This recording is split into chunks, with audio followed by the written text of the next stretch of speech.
Buongiorno, buongiorno, benvenuti a Sveglia Trieste. Oggi avremo gli ospiti in studio Pamela Rabacci, neosegretaria della Lega Provinciale di Trieste, e Sergio Persoglia del Partito Democratico. Se volete parlare con loro potete farlo come sempre chiamandoci qui alla diretta oppure scrivendoci una mail. Cominciamo come sempre con le previsioni del tempo, poi vedremo la nostra rassegna stampa del mattino. Allora andiamo al sito dell'Osmeralpa regionale per vedere la situazione generale. Nei prossimi giorni un promontorio anticiclonico in estensione dall'Africa occidentale verso la Scandinavia favorirà l'afflusso sulla regione di correnti settentrionali abbastanza secche. Tale configurazione potrà provocare comunque moderata instabilità pomeridiana dovuta anche al progressivo aumento delle temperature. Allora vediamo la giornata di oggi, giovedì 21 maggio, al mattino cielo sereno poco nuvoloso su tutte le zone, al pomeriggio sulla zona montana, in genere sulle zone orientali, sarà probabile variabilità con la possibilità di qualche rovescio, qualche locale temporale, venti a regime di brezza. Questa è la situazione di oggi, ma vediamo il quadro per domani, venerdì 22.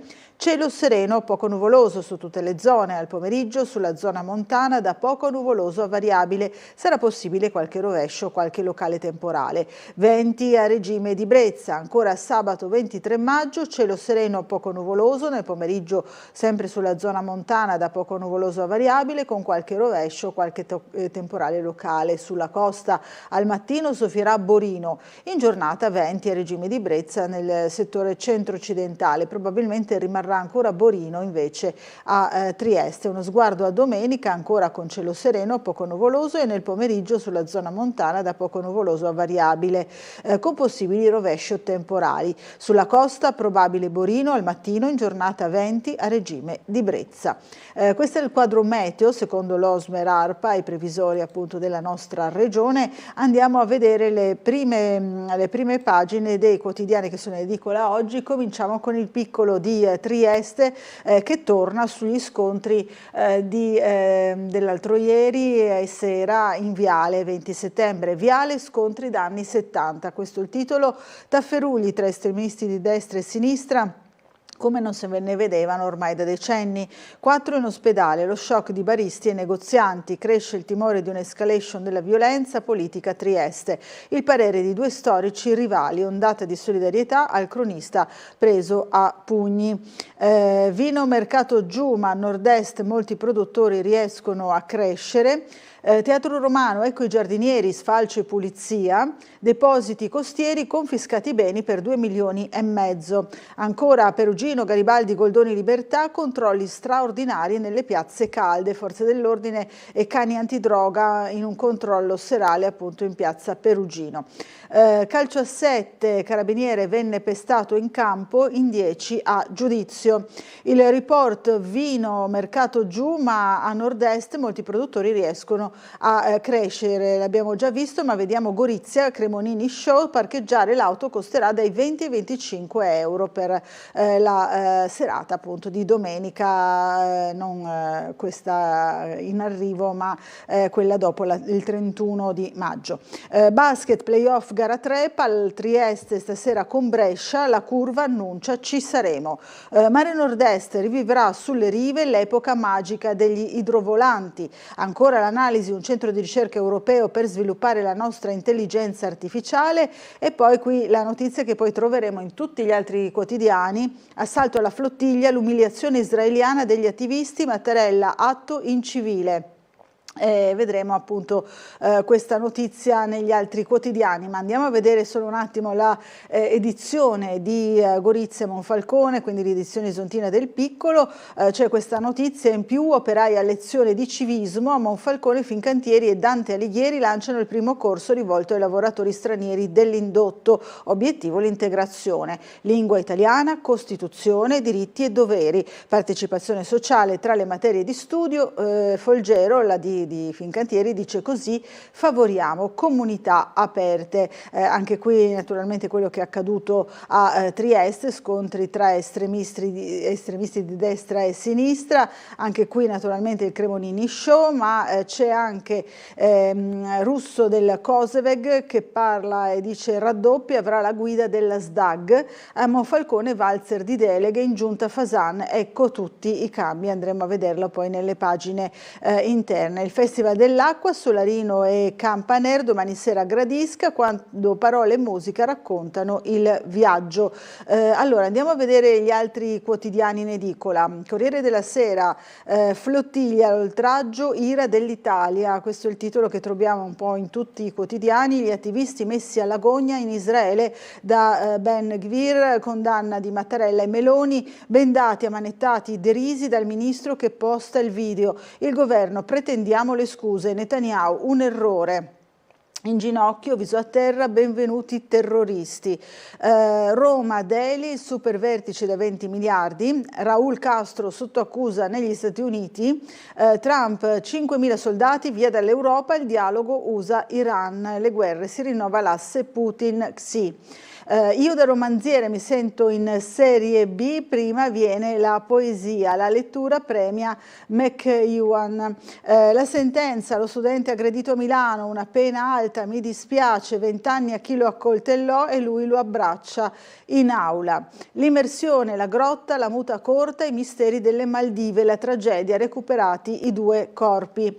Vediamo altri quotidiani, andiamo a vedere La Repubblica, la vergogna di Israele. Ben Gvir umilia gli attivisti della flottiglia in stato di fermo, inginocchiati e bendati. L'ira dell'Italia, convocato l'ambasciatore. Mattarella, trattamento incivile di persone bloccate illegalmente. Meloni dice inaccettabile. Schlein, serve azione forte del governo. Salvini agita il centrodestra, non escludo il voto anticipato. Tra USA e Iran, intesa più vicina, Xi Putin, alleanza anti-Trump. L'America accusa Raúl Castro per 4 omicidi del 1996. Ancora Venezia, la sinistra sogna il ribaltone, difendiamola.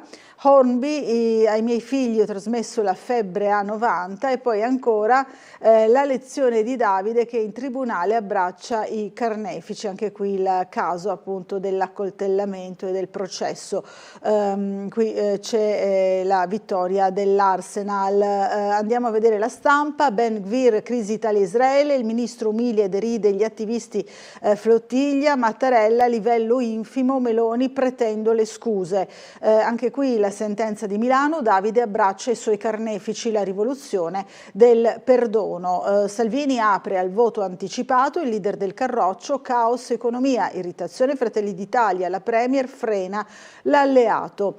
Ancora altri quotidiani, il Fatto Quotidiano, le tariffe se le sono magnate, Tomasi 3 milioni alla moglie, i PM agli azionisti, fondi per gli investimenti. Il caso autostrade, nelle intercettazioni della Procura di Roma, l'evidenza del sistema, fare i figli di puttana fino alla fine, dice nelle intercettazioni. L'ex AD potrebbe aver schermato il proprio patrimonio da eventuali sequestri. La flottiglia mette in ginocchio Israele, umiliati da Ben Gvir, il mondo condanna a parole. Polizia contro Bibi e IDF, i 430 attivisti rapiti e maltrattati dagli agenti e dal ministro. Oggi a Roma il nostro Mantovani, 5 Stelle e altri ostaggi italiani. Vediamo altri giornali. Il Giornale, Meloni difende la flottiglia, loro la mettono a testa in giù, alta tensione Italia-Israele, attivisti in ginocchio mentre Ben Gvir li deride, l'ira del governo. Meloni, ora scuse, sdegno di Mattarella, trattamento incivile. Giorgia e l'asse con Modi, l'Italia e India vicinissime, spopola il selfie con le caramelle. La denuncia, ho sentito Salim annunciare l'attacco, l'attentato di Modena, gli inquirenti, ascoltata, per ora nessun riscontro. Libero, scemo e più scemo, questo è il titolo che usa Libero. Flottiglia, finisce malissimo, l'ultraortodosso Ben Gvir si prende gioco dei propali in ginocchio e fa infuriare il mondo. Tra i fermati l'onorevole Carotenuto che la spara enorme, noi come gli ostaggi del 7 ottobre. Mussolini vince al televoto, polemica antifascista al Grande Fratello, la vittoria della nipote del Duce fa impazzire dire la sinistra. Ancora il Sole 24 Ore, arriva il BTP Italia sì, anti-inflazione, e poi tutto esaurito nel primo giorno di Festival dell'Economia a Trento. Flottiglia, Ben-Gvir umilia gli attivisti prigionieri, Israele sotto accusa, Netanyahu un errore. Mattarella, trattamento in civile, livello infimo. Ancora Domani, le torture di Israele sugli attivisti, lo sdegno del mondo, vergogna, USA-Iran, ora l'accordo sembra un passo, l'asse anti-Trump tra Xi Jinping e Putin. Il ministro Ben-Gvir deride il propal della flottiglia mentre sono ammanettati, bendati in ginocchio, ira di Meloni e dei leader dell'Unione Europea. Mattarella, livello infimo, Bibi ha sbagliato. Dice del ministro, ma non lo caccia. E ancora Del Deo, Caputi e quei soldi allo spione, l'inchiesta sui servizi segreti e gli affidamenti milionari. Alessandri, l'ex agente AISI che ha indagato sul capo di gabinetto di Meloni, ebbe 25.000 euro da... scusate ancora un attimo, 25.000 euro da SIN, verifiche dei ROS anche sulla consulenza di Matic Mind da 100.000 euro l'anno ottenuti da Botti. Vediamo qui nella cricca dell'ex vice dell'AISI e del DIS, legge negli atti, ci sarebbe stato pure Stefano Alessandri.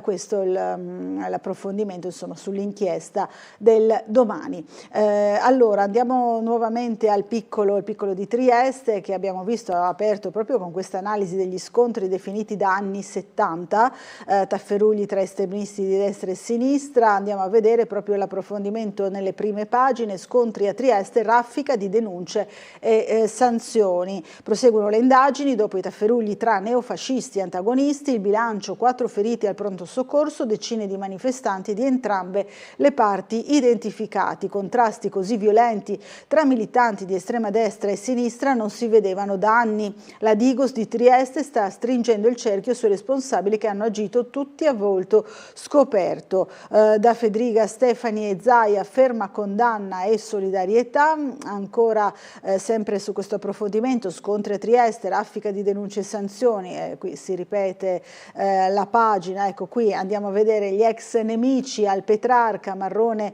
e Michalessin, una dialettica avvilente.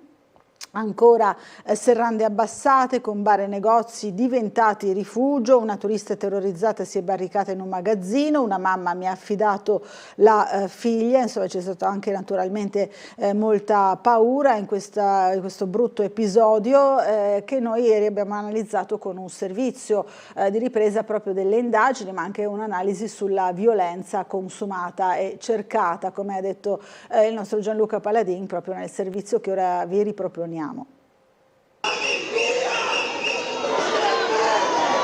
Dire che si prevede una raffica di denunce appare scontato. Le immagini sono eloquenti, sia quelle delle testate giornalistiche che quelle girate dalle forze dell'ordine. La questura le sta visionando in queste ore. Al vaglio la posizione di decine di persone fra gli estremisti di destra, recatisi ieri pomeriggio in via Paduina per la tradizionale commemorazione del giornalista Almerigo Grilz, che tra i contromanifestanti arrivati in viale 20 settembre per contestare l'iniziativa. Sia da una parte che dall'altra diverse persone sono già note alle forze dell'ordine. Stavolta la classica frase "scene da Far West" dipinge con precisione il quadro della situazione. Sedie e tavoli che volavano, chi si sfilava la cintura per aggredire l'avversario a cinghiate e poi calci e pugni, come quello che ha investito il giornalista del Piccolo Giampaolo Sarti che documentava la scena. E mano a mano che passano le ore sale anche il bilancio dei feriti. Fortunatamente nessuno è grave. La gravità dell'episodio risiede in un sentimento di violenza sempre più palpabile in città. La manifestazione era annunciata, la commemorazione di Grilz con il saluto fascista. L'azione di disturbo era annunciata con i contromanifestanti arrivati sul posto al grido di "siamo tutti antifascisti". Poi gli insulti e le provocazioni. Dunque la risposta, con i militanti dell'ex fronte della gioventù che si sono precipitati contro gli antagonisti e giù botte da orbi, che solo gli agenti della polizia in tenuta antisommossa sono riusciti parzialmente a contenere. Quello che è successo ieri non è stato solo un episodio violento, la violenza è stata cercata e consumata. Allora, andiamo a vedere ora le pagine interne del Piccolo dedicate al mondo del lavoro. Ciriani, il caso Electrolux in Europa, piano inaccettabile, no agli esuberi. Il ministro al question time, dall'azienda ci aspettiamo responsabilità. Urso ha discusso della situazione dell'elettrodomestico con i commissari UE. L'europarlamentare negoziato sulla revisione del CBAM, partita decisiva. I fratelli pordenonesi impegnati su più fronti a Roma e a Bruxelles. Vediamo qui lo sciopero appunto degli lavoratori Electrolux. Sostegno bipartisan ai lavoratori in assemblea. I consiglieri regionali di maggioranza impegnati in aula hanno inviato una nota, presenti PD e Azione. Andiamo ancora avanti, c'è qualche problema oggi con lo scarico dei giornali, sono comparse molte pagine bianche. Allora vediamo che continua però qui la cronaca sindacale. I lavoratori di Startech in piazza il 29 maggio, il prefetto ci riceva. Obiettivo tenere alta la tensione e ottenere risposte. Qui vediamo un momento del presidio ai cancelli della fabbrica dei lavoratori della Startech di lunedì scorso 11 maggio. I lavoratori di Startech in piazza, ecco l'abbiamo appena visto, ci sono anche dei doppioni. In regione, dopo scuola e preaccoglienza, 1 milione in più per i servizi. Di questo si è parlato invece in Consiglio regionale. L'obiettivo è quello di rafforzare il welfare territoriale, rendere più facile per le famiglie bilanciare le esigenze di lavoro e quelle di cura dei figli. Rosolén, vogliamo soddisfare tutte le domande avanzate dai comuni. Tutela legale per i volontari, la Regione coprirà le spese. Il provvedimento nel DDL multisettoriale, stanziati 100.000 euro per salvaguardare la protezione civile. Arriva quindi un nuovo tassello nella battaglia per la difesa della protezione civile regionale, struttura basata sul lavoro di centinaia e centinaia di volontari. Ne abbiamo parlato anche noi ieri intervistando l'assessore regionale Riccardi proprio su questa novità di maggiore tutela per i volontari della protezione civile. Rivediamo insieme il servizio. Più tutele per il volontariato di protezione civile è il senso della proposta inserita nella legge multisettoriale dall'assessore regionale Riccardi, che mira a offrire uno strumento aggiuntivo e mirato alla protezione economica per i volontari chiamati a rispondere in sede giudiziaria per i fatti legati al loro impegno nelle emergenze sul territorio. Un'esigenza che nasce dalle conseguenze della tragedia di Preone di 3 anni fa, con la condanna in primo grado del sindaco e del coordinatore per la morte di un volontario durante un intervento. Noi siamo impegnati in un pacchetto di strumenti che consentano al nostro volontariato insostituibile del sistema di protezione civile di avere sempre maggiori tutele. Noi adesso interveniamo con un'altra misura che tiene conto di ulteriormente alzare i livelli di riconoscimento in casi che possono generarsi davanti a profili di presunta responsabilità, dove ai volontari in caso di procedimenti giudiziari o richieste risarcitorie si possano aumentare quelle che sono le protezioni legate a polizze assicurative che consentono, quindi a quello che già c'è ulteriormente miglioriamo questa cosa, perché crediamo che questa sia un'altra azione importante a tutela di questa grande organizzazione, lavoro che viene riconosciuto, mi pare che nel corso di quest'anno sia stato ovviamente riconosciuto da tutti, a partire dal Presidente della Repubblica e dal Presidente del Consiglio in occasione del Consiglio regionale straordinario del 6 maggio.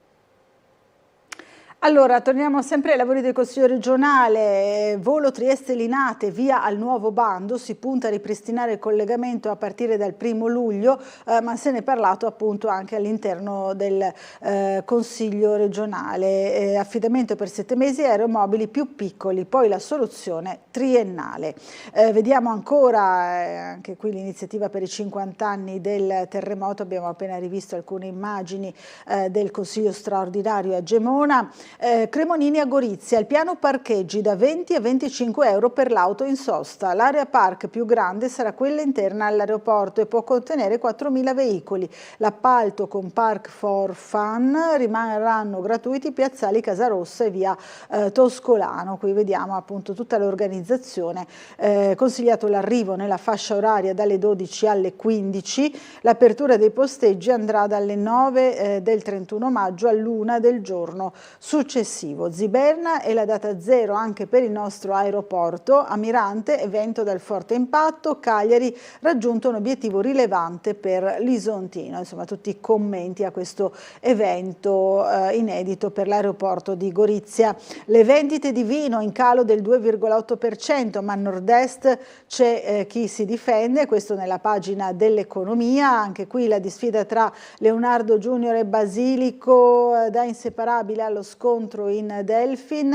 Andiamo a vedere le pagine invece di Trieste, che aprono con la cronaca e il sequestro, il maxi sequestro, depositi costieri, l'epilogo con confisca da 2,5 milioni. Ne abbiamo parlato anche noi ieri, si conclude così insomma la vicenda, lo ricorderete, dello stabilimento dell'ex depositi costieri, e qui vediamo anche la Guardia di Finanza di Trieste, requisiti immobili, contanti e yacht ai 4 campani condannati in via definitiva a conclusione della vicenda giudiziaria relativa alla società di idrocarburi. L'azienda era stata venduta a soggetti collegati ad alcuni clan della Camorra. Uno degli imputati continuava a gestire imprese del settore trasporti attraverso dei prestanome. Allora, rivediamo insieme il nostro servizio. Condanna definitiva e confisca di beni per 2,5 milioni di euro nei confronti di 4 persone per reati tributari, evasione delle accise sugli idrocarburi e autoriciclaggio nell'ambito dell'acquisizione avvenuta nel 2017 della Depositi Costieri Trieste.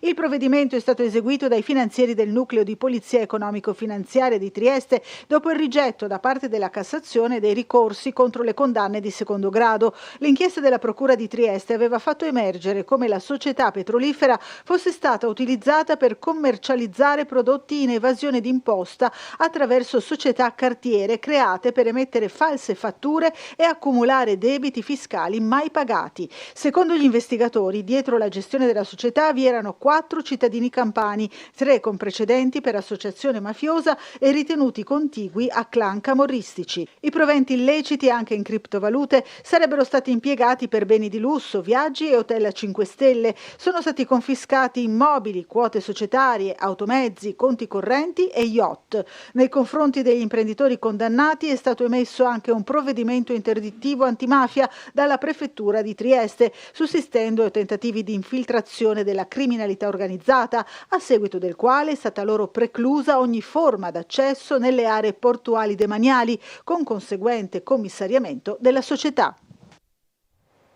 Allora, torniamo nelle pagine del Piccolo e sulla cronaca. Controlli straordinari fra denunce per droga e daspo urbano ignorato. Quasi 300 persone identificate dalle forze dell'ordine, quindi sono continuati i controlli nelle piazze calde, lo diciamo spesso, sotto osservazione le piazze Perugino, Garibaldi, Goldoni e Libertà.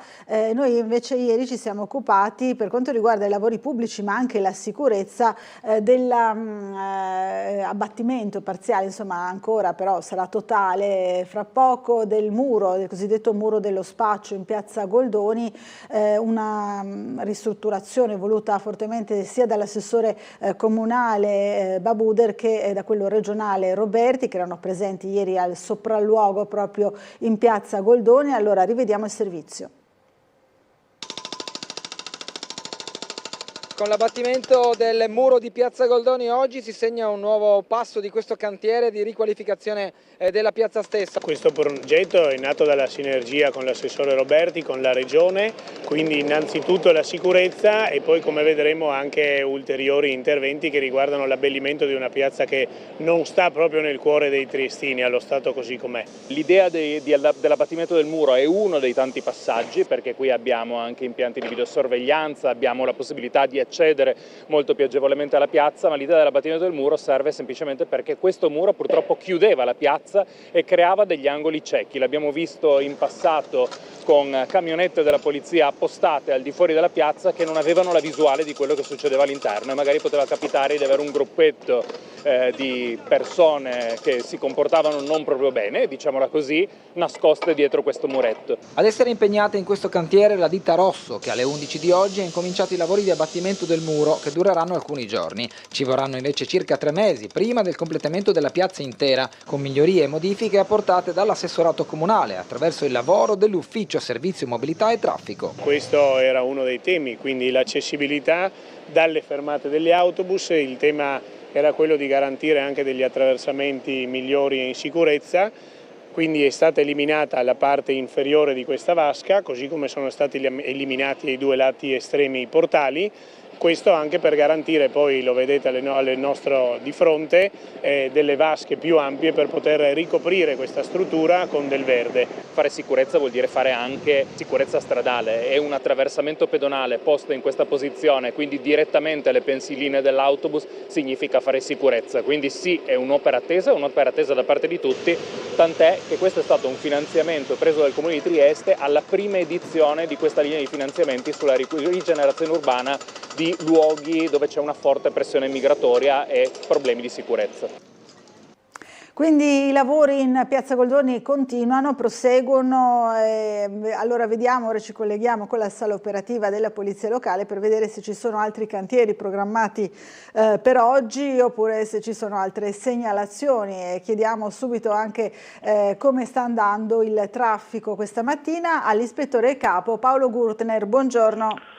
Buongiorno a lei Buccarella e buongiorno agli ascoltatori. Intanto per quanto riguarda il traffico, attualmente da quello che vedo dalle telecamere è in intensificazione, nulla di particolare ancora al momento visto l'orario.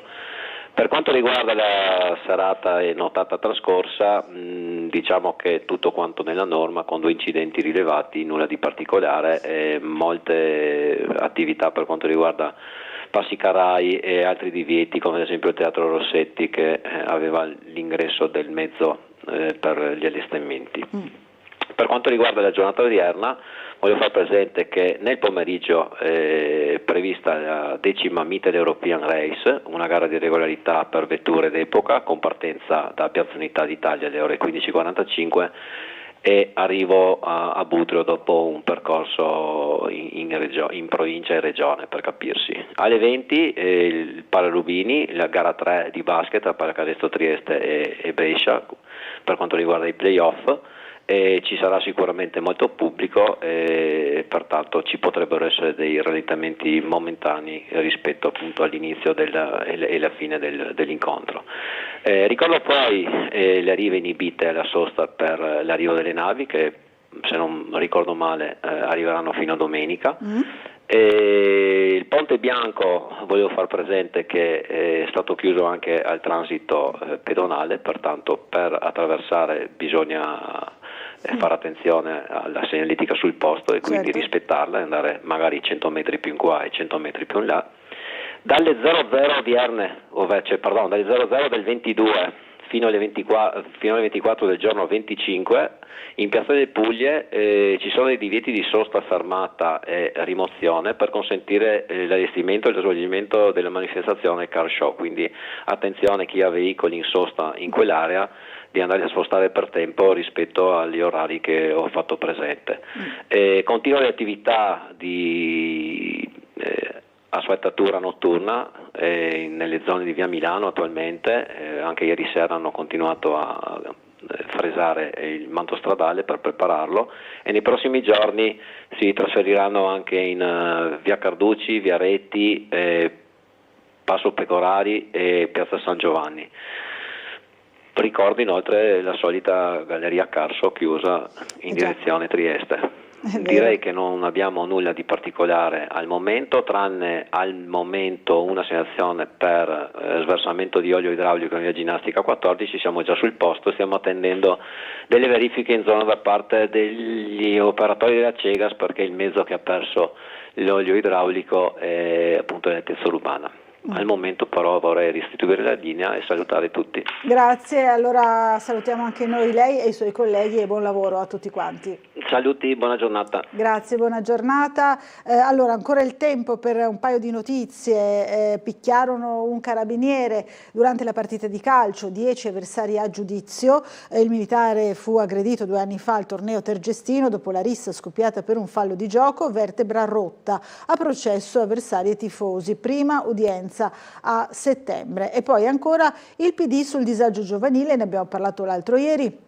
Bisogna intervenire individuando le cause, questa è l'iniziativa appunto del Partito Democratico. Ancora l'aggiornamento tubercolosi al carducidante, a giugno ci saranno i test sugli altri liceali, un centinaio di studenti del plesso già sottoposti all'analisi con 30 positività, l'avevamo già detto anche noi l'altro giorno. Il pneumologo, lo pneumologo Confalonieri dice l'infezione non è la malattia, ma è opportuno prendere l'antibiotico, è un po' il messaggio che davano anche la dirigente, insomma, della direttrice del servizio igiene e sanità pubblica Ariella Breda nel nostro servizio, proprio per così tranquillizzare le famiglie. Appunto non significa essere malati, avere la positività all'infezione, però è comunque opportuno fare la profilassi proprio per evitare di sviluppare magari un domani la malattia che quella sì, insomma, è brutta e pericolosa. Allora,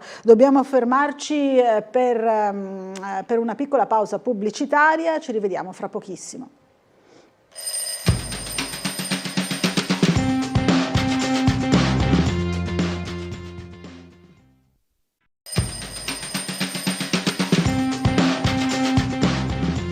Bentornati in diretta qui a Sveglia Trieste, 7:35 del mattino, torniamo alla nostra rassegna stampa, torniamo nelle pagine della cronaca di Trieste del Piccolo, vediamo il nuovo parcheggio multipiano con 90 posti auto in via Tigori, i lavori cominceranno a fine estate, ma i box sono già in vendita vista la fame di stalli nella zona di San Vito. E poi ancora Lega, Rabaccio ufficializza le nomine operative, la segretaria provinciale Neoletta, che sarà fra poco, fra l'altro qua da noi ospite in studio, il neoeletto segretario provinciale della Lega Pamela Rabaccio ha ufficializzato le prime nomine operative della nuova segreteria provinciale, conferendo le deleghe per 2 ruoli centrali nell'organizzazione del movimento, il responsabile organizzativo e il responsabile del tesseramento. Si tratta di incarichi precedentemente ricoperti ad interim dallo stesso segretario provinciale, che adesso sono stati attribuiti a 2 figure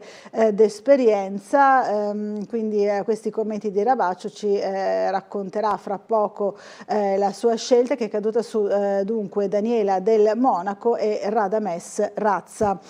Allora, Wiltec sulla gestione idrica, non torniamo al pubblico, la presa di posizione delle segreterie nazionali del Friuli Venezia Giulia in difesa dell'operato di Acegas, APS, AMGA. Ancora, sfalcio e pulizia, restituita la dignità al teatro romano, tagliata l'erba e raccolti i rifiuti gettati dai turisti nel sito archeologico. L'intervento è una promessa mantenuta, l'odore dell'erba appena tagliata si sentiva già da Corso Italia, scrive Stefano Bizzi appunto sul Piccolo. Anche qui l'abbiamo già visto nel servizio anticipata la demolizione del muro di cemento in piazza Goldoni. Parco della Rimembranza e San Giusto, eventi più restauri, celebrano i 100 anni, illustrato il recupero delle pietre assieme a una serie di concerti e conferenze. Ne abbiamo parlato anche noi con un servizio che ora rivediamo insieme.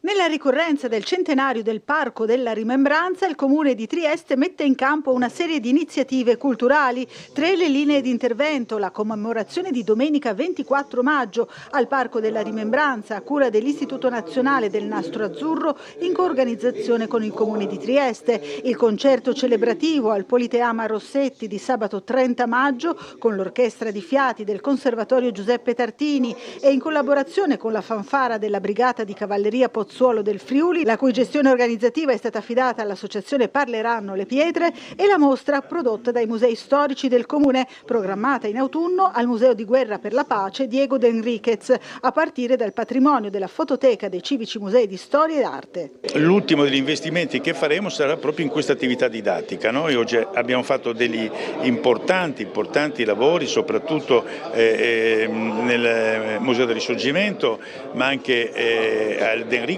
lo stiamo rilanciando, stiamo rivedendo un po' tutte quelle che sono anche le sezioni un po' trascurate, che appunto dall'occupazione nazista alla caduta della Jugoslavia, una parte che manca della storia, ma non solo. Abbiamo fatto degli investimenti alla Risea di San Sabba, ricevuto 4,5 milioni dal Ministero dei Beni Culturali, per non parlare della Foiba di Basovizza, che anche lì ha un finanziamento. Oggi sono 4 siti, soprattutto gli ultimi 3, no? che compongono questa scacchiera di cui fa parte anche il Parco della Rimembranza, ma anche tutte quelle che sono le attività delle associazioni che si muovono, no? Allora andiamo avanti a leggere il giornale, ne abbiamo parlato con il collegamento con la polizia locale.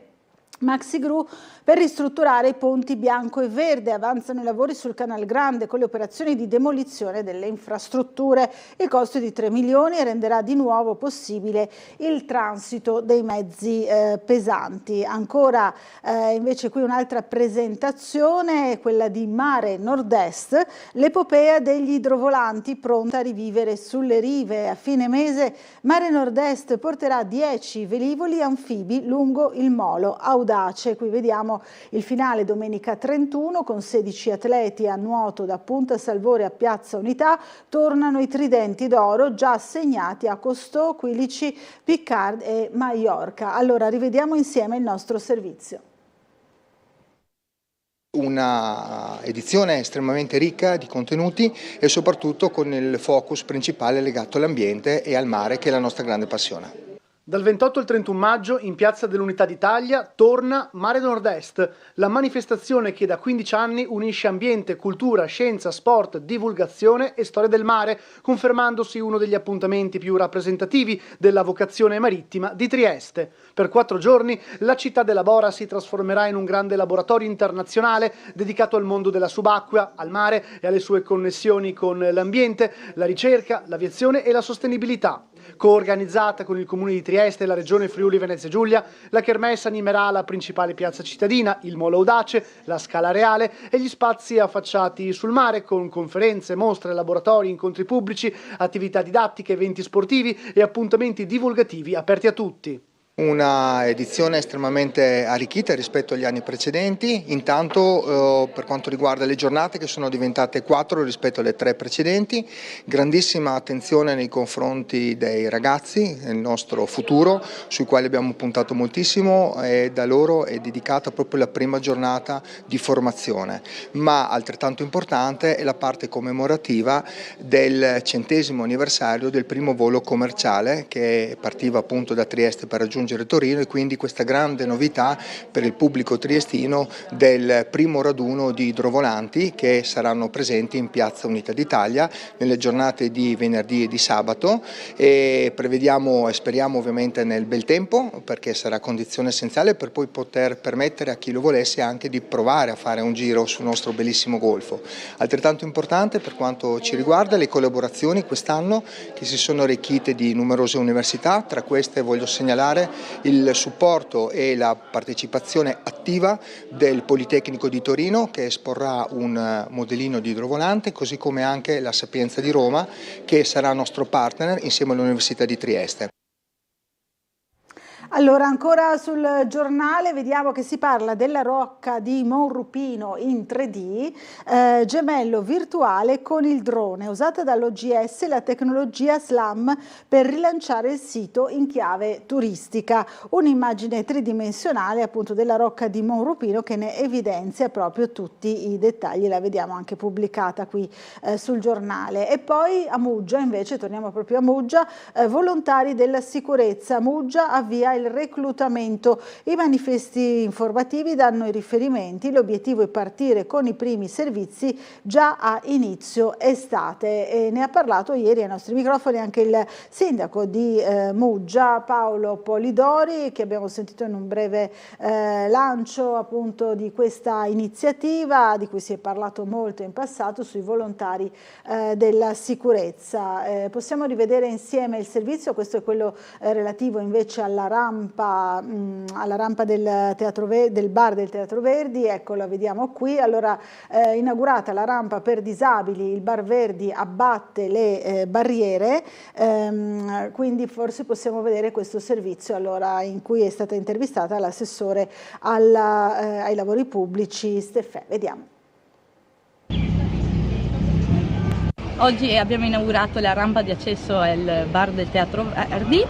È molto importante per noi, oltre che a dare l'accessibilità al teatro stesso e al bar, fa parte del percorso del PEBA, in cui praticamente diventerà accessibile tutta la parte del teatro fino ai Giardini Europa e il collegamento con il nostro centro storico. È un'opera molto attesa, che è stata richiesta da diversi cittadini e che ovviamente aiuterà non solo le persone disabili, ma anche con chi ha carrozzine o altri problemi di mobilità temporanea. Ci spostiamo per un attimo a Gorizia, andiamo a vedere il piano parcheggi per il grande concerto di Cesare Cremonini, da 20 a 25 euro per l'auto in sosta, l'abbiamo visto anche in prima pagina. L'area park più grande sarà quella interna all'aeroporto e può contenere 4.000 veicoli. L'appalto con Park for Fun rimarranno gratuiti piazzali Casarossa e via Toscolano. 2 linee con le navette dalla stazione e Casarossa, in strada sino a 25 mezzi per trasportare 9.200 persone grazie a 200 corse, 4 treni notturni per il post concerto. Il sindaco di Savogna dice c'è grande entusiasmo, e così anche il sindaco di Gorizia. La strada regionale 117 sarà pedonale ma solo a metà. Andiamo a vedere anche le altre pagine che riguardano sempre Gorizia. Allora aumentiamo un pochino lo zoom. Russo in pole per la guida SDAG, il presidente di Coseveg sta per subentrare a Grendene. Oggi l'approvazione del bilancio e la comunicazione del nome del nuovo amministratore unico della società. Boom di eventi al Verdi di Gorizia, teatro attivo 160 giorni. Ancora sempre nelle pagine dell'Isontino, poi torneremo però a Gorizia, qui siamo invece in quelle di Monfalcone. Riconversione A2A, polo tecnologico, hotel, bar e ormeggi escono dal piano, superata la soglia di spesa per le opere di compensazione, sancito dal tavolo di concertazione fra regione e azienda che si sta occupando delle bonifiche. Non prevista neanche la stazione marittima, il comune è pronto al rilancio con la carta del project financing. Progetti in fumo e consiglio tenuto all'oscuro di tutto, dice MCS dall'opposizione che parla di svendita, smentiti annunci e promesse del 2023, scatta ora l'interrogazione, l'attacco dell'opposizione alla giunta comunale. Giunta che subisce un valzer di deleghe, come vediamo in quest'altro articolo. Dopo 12 mesi a Cisint va il bilancio strategico. Il sindaco Fasan lascia gli eventi nelle mani della collega di giunta Christine. La consigliera passa il personale all'assessore Garritani e si prende il nuovo impegno in campo finanziario dove la parte canonica resta in capo a Venni. Insomma, c'è una redistribuzione del lavoro all'interno della giunta Fasan che vediamo qui fotografata al suo insediamento. La visita nel verde di Via Grado, sito da salvare, no al campus. Questa è l'iniziativa per dire no al campus scolastico di Via Grado a Monfalcone. Torniamo invece all'edizione di ieri della pagina di Gorizia. Il comune diffida Livarna, basta emissioni moleste.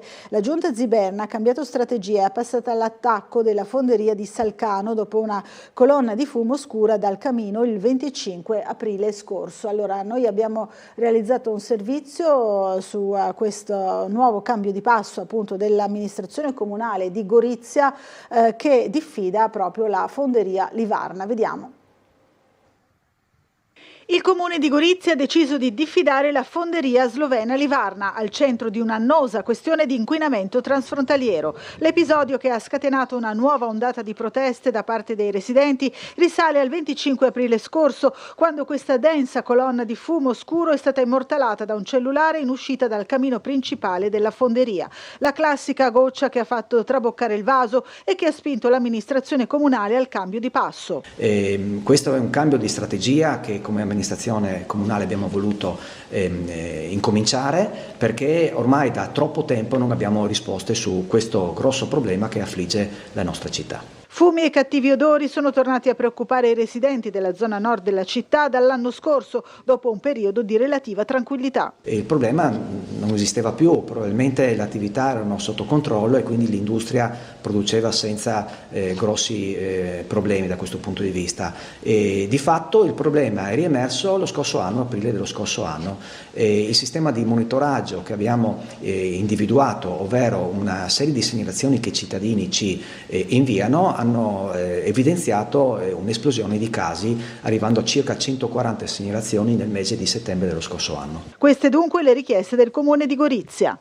Noi chiediamo sostanzialmente alla fabbrica, alla proprietà, di darci delle spiegazioni in merito alla loro attività produttiva, chiediamo agli enti sloveni di darci riscontro in merito all'attività di controllo e di monitoraggio del territorio, che è loro in competenza, ai due ministeri di affrontare la questione, che è una questione ovviamente di portata internazionale, e ovviamente saliamo anche di livello coinvolgendo la comunità europea, chiedendo il rispetto delle norme italiane, delle norme slovene e di diritto internazionale. Torniamo sul giornale, allora andiamo a vedere le notizie internazionali, vediamo il video degli attivisti bendati e in ginocchio. Ben Gvir ride e li umilia, la condanna dell'Europa. Ecco come accogliamo i sostenitori del terrorismo, si sente nel filmato. Richiamati gli ambasciatori, il Regno Unito inorridito chiede spiegazioni, i legali della flottiglia, i fermati denunciano abusi, molestie sessuali e ferite. Sciopero della fame, primi rientri a Roma, si temono gli arresti, il simbolo feroce della destra, il governo è sotto scacco, Netanyahu si dissocia, il ministro degli esteri Gideon Saar sui social, tu non sei il volto del nostro paese. Quindi questa è la ripetizione della pagina. Oggi, come vi dicevo, qualche problema, ma c'è anche l'ira di Meloni e Tajani. Ora Israele si scusi, interviene Mattarella. Il capo dello Stato incivili, ministro di livello infimo. I 10 recidivi rischiano ancora di più, 6 già in cella. La richiesta all'unisono è di far scattare le sanzioni e per lo stop all'accordo con l'Unione Europea. Ancora è possibile intesa tra Stati Uniti e Iran, e Trump incalza Netanyahu. Telefonata lunga e drammatica tra il tycoon e il premier israeliano. Bibi farà quello che voglio io, il commento del commander in chief. Teheran replica ancora, se ci colpiranno ancora la guerra si estenderà. Xi vede Putin e avvisa gli USA, no alla legge della giungla. The Donald taglia da 4 a 3 le brigate in Europa. Meloni e Modi rilanciano l'IMEC, ruolo strategico di Trieste. Questo progetto del corridoio IMEC al centro dell'incontro tra la premier italiana e il primo ministro indiano a Roma. Qui vediamo una delle immagini di questo incontro, il primo ministro indiano e la premier Giorgia Meloni mentre innaffiano l'albero appena piantato. Poi dalla difesa agli infermieri sottoscritti 7 accordi con l'India. Salvini evoca il voto anticipato, poi fa marcia indietro, la precisazione della Lega, parole male interpretate, ma nella maggioranza restano le fibrillazioni. Allora ancora avanti, saltiamo ancora una volta il doppione, un centro di ricerca europeo per sviluppare un progetto sull'intelligenza artificiale come bene comune, una terza via sull'esempio del CERN per evitare licenziamenti e dipendenza. L'estremismo islamico non è l'unico rischio in Italia, il commento di Valentin Lomellini. Ancora avanti saltando la pubblicità, siamo alle pagine margine dell'Istria, Quarnero e Dalmazia. Rider freddato in Dalmazia, l'assassino aveva già ucciso. Poi ancora esuli da Pola, il tradizionale incontro a metà giugno. Vediamo ancora scontro aperto all'ONU tra Bosnia e Croazia sui rifiuti di Krško, la querelle sul sito scelto per il deposito di scorie radioattive. Recuperati i corpi di Giorgia e Muriel, operazione chiusa, riportate in superficie anche le salme delle ultime 2 autopsie in Italia per le vittime della tragedia alle Maldive. Secondo Albatros non avevano il brevetto per le grotte. 20 anni all'aggressore, Davide abbraccia e perdona, l'abbiamo visto anche in altri quotidiani. Lo studente bocconiano fu pestato, accoltellato a ottobre a Milano, si è dispiaciuto per la condanna e ha pianto. Focus su ricerche e contatti per capire il gesto di Salim, escluso il terrorismo, si scava nei dispositivi e nelle frequentazioni del 31enne El Khudri per i fatti di Modena. Ancora sempre sul giornale, qui c'è il caso Electrolux, l'abbiamo già visto prima, piano inaccettabile, no agli esuberi, ma anche la questione di Startec, lo ripetiamo, i lavoratori di Startec saranno in piazza il 29 maggio davanti alla prefettura. Il prefetto ci riceva, chiedono obiettivo tenere alta l'attenzione e ottenere risposte sul prosieguo del piano industriale dell'azienda, della Startec. Andiamo alle pagine sportive, poi torneremo anche alle cronache di Trieste. Allora, sport, Taccetti carichi e pieni di energia per questa sfida, il tecnico stasera in gara 3 con Brescia. Le 2 partite esterne hanno dato alla squadra consapevolezza dei propri mezzi. Forse rientra Sissoko, dei Lombardi in Forse della Valle in Dur. La curva nord ci ripensa, tutti presenti al Pala Rubini, l'appello di De Angeli: abbiamo dimostrato di che pasta siamo fatti, ora vi chiamiamo a sostenerci. Questa è la pagina sportiva bis. Andiamo a vedere l'Unione ha scelto le chiavi a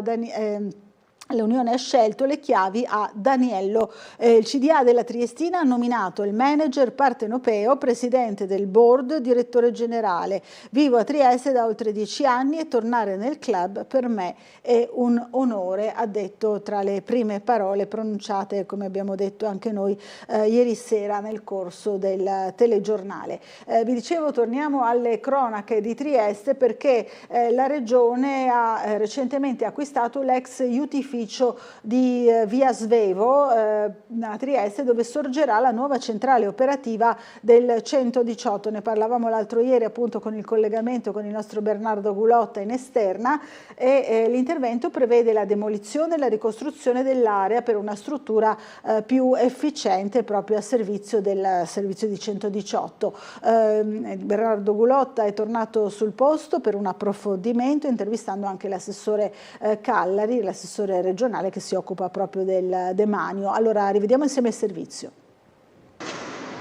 La Regione Friuli Venezia Giulia ha acquisito dall'Agenzia del Demanio l'ex aiutificio di Trieste, il compendio immobiliare che si trova tra la via Svevo e via dei Lavoratori, destinato a ospitare la futura centrale operativa del 118. Il contratto di acquisto è stato sottoscritto il 18 maggio dalla Direzione Patrimonio Regionale per un valore di 500.000 euro, finanziati interamente con risorse della Regione. L'area individuata comprende l'ex aiutificio in stato di degrado, esteso su oltre 3.600 metri quadrati, che sarà demolito e successivamente ricostruito. L'intervento punta a realizzare una nuova struttura dedicata all'emergenza sanitaria, progettata secondo standard operativi aggiornati e funzionali alle esigenze del servizio. C'era questo immobile che era di proprietà del Demanio, che era lì da molti anni inutilizzato, un edificio anche importante che ha una sua storia, e quindi averlo acquistato significa promuovere una riqualificazione importante. Ma poi abbiamo dato risposta a quello che era l'esigenza di un immobile sede del 118. Quello che diceva lei, la sede del Porto Vecchio è stata esclusa perché purtroppo veniva in una situazione di urbanizzazione un po' particolare. Lì, diciamo, il posto è adatto e quindi andiamo nella direzione di fornire a Trieste una sede qualificata, molto importante, innovativa, che sarà a disposizione della città e che quindi andrà incontro a quella che era l'esigenza di avere una struttura veramente al servizio dei cittadini. La riconversione dell'area e la realizzazione della nuova sede saranno seguite dalla Direzione Salute della Regione. L'obiettivo è dotare Trieste di una centrale operativa più moderna ed efficiente, in grado di migliorare l'organizzazione del sistema di emergenza-urgenza e garantire tempi di risposta più rapidi sul territorio. Allora, ancora il tempo, qualche minuto per ripercorrere le notizie principali sui giornali nazionali. Qui siamo sul Corriere della Sera, si è parlato molto del caso appunto della flottiglia, Manettati e Derisi, Mattarella infimo in civile, gli attivisti in Israele, Ben-Gvir benvenuti, l'ira di Meloni e Tajani, Netanyahu, un errore.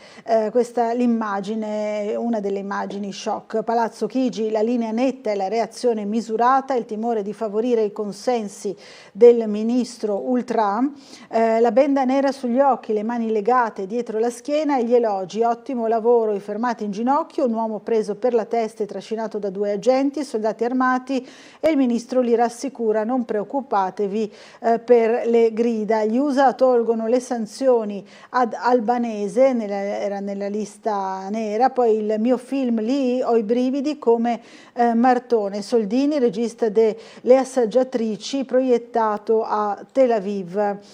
Minacce, pistola in tasca, il ministro oltranzista che Bibi non può scaricare, bravate suprematiste e condanne, ma il premier serve per vincere. I legali denunciano violenze estreme e anche molestie, i 2 già liberati volevano restare, il timore per i 6 connazionali recidivi che potrebbero avere un trattamento ancora peggiore. Qui vediamo invece il summit tra Xi e Putin, il vertice dei sorrisi, ma non c'è intesa sul nuovo gasdotto. I 2 leader, rischiamo ritorno alla legge della giungla, condanna al militarismo americano. Ancora sempre sul Corriere della Sera, Trump taglia le truppe in Europa, meno uomini anche in caso di crisi. Le brigate da 5.000 soldati ridotte da 4 a 3, calano anche i militari NATO attivabili per un attacco. Il problema è il messaggio, così vacilla l'articolo 5, dobbiamo riorganizzarci, dice Camporini, ex capo di Stato Maggiore della Difesa.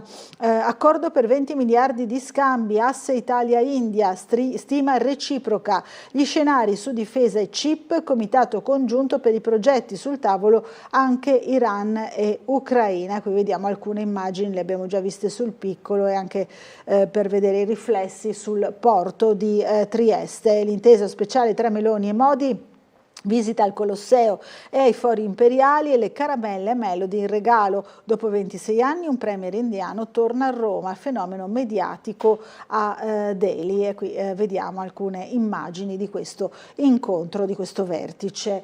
Allora dobbiamo fermarci per una breve pausa pubblicitaria, fra pochissimo sarà con noi in studio Pamela Rabaccio, neosegretario della Lega provinciale di Trieste.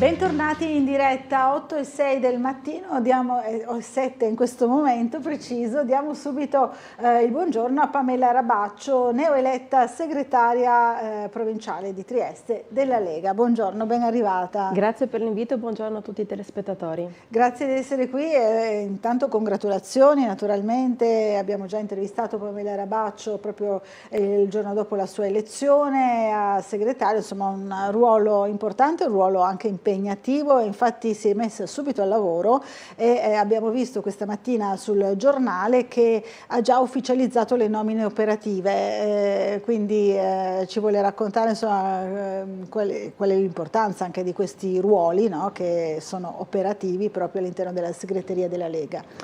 Sicuramente è importante dare continuità alle attività del partito, per cui sono subito partita nel dare le nomine, come si diceva, per 2 ruoli fondamentali che sono proprio il fulcro dell'attività, ovvero il responsabile del tesseramento, che è Daniele Del Monaco, che già mi affiancava in questa attività, per cui garantisce la continuità, e Radames Razza, che era già vice segretario provinciale, che aveva già ricoperto questo ruolo e che quindi sarà in grado anche di formare altre persone sia per essere aiutato, sia per poi passare il compito, perché secondo me è corretto che ci sia anche un po' di ricambio. Di ricambio, insomma, questo ruolo, cioè entrambi questi ruoli in realtà erano ad interim in capo all'ex segretario, no? Invece è stato scelto insomma di suddividere un po' i ruoli, il lavoro. Esatto, in precedenza ricoprivo io questi ruoli con ovviamente persone che dietro le quinte mi aiutavano, anzi colgo l'occasione proprio per ringraziare tutti i militanti che mi hanno sempre sostenuta nel portare avanti questa attività e quindi garantire tutti quanti gli eventi. È corretto però insomma, distribuire un pochino anche i compiti per dare anche un po' di responsabilità a tutti quanti, perché il partito, ribadisco, è di tutti quanti, quindi i risultati si condividono ma anche i doveri vanno condivisi. Allora, poi domanderò quali sono insomma, le sfide che attendono la Lega provinciale in particolare, visto anche l'appuntamento elettorale, no, del prossimo anno qui a Trieste, ma ci sono le mail che arrivano dai nostri telespettatori. Allora, c'è Claudio Visintin che ci scrive in questo momento e dice buongiorno, a entrambe insomma sono Claudio Visintin, vostro amico anche su Facebook, va bene, poi vorrei porre una domanda sul tema cruciale della sicurezza stradale. Proprio questa mattina a Milano si è consumata l'ennesima tragedia, 2 sorelle sono state travolte sulle strisce pedonali da un automobilista ubriaco, una è morta, l'altra versa in gravi condizioni. Anche a Trieste purtroppo assistiamo a troppi investimenti sui passaggi pedonali, nonostante i frequenti e necessari ritiri di patente dovuti appunto alla guida in stato di ebbrezza. Sappiamo che a Trieste l'assessore Caterina De Gavardo insieme al comandante della polizia locale Walter Milocchi e il prefetto Giuseppe Petronzi e il questore Lilia Fredella si sono attivati per la sicurezza stradale. Alla luce di questo le chiedo, segretaria Rabaccio, come intende agire la Lega sul territorio per arginare il dramma delle vittime della strada causata da guidatori incoscienti. È il tema vitale perché ognuno di noi ha diritto fondamentale di vivere e muoversi in sicurezza nella propria città. Grazie Claudio per lo spunto, insomma sicuramente d'attualità e sicuramente molto interessante. Signor Claudio, la saluto, la ringrazio per il messaggio. Sicuramente la sicurezza stradale è un argomento che riguarda tutti quanti, c'è grande attenzione sul tema, io credo che bisogna sensibilizzare in particolare i giovani, infatti viene fatta molta attività nelle scuole e i giovani sono anche molto più responsabili forse di quello che lo eravamo noi ai nostri tempi. Sicuramente anche la frenesia della vita moderna non aiuta.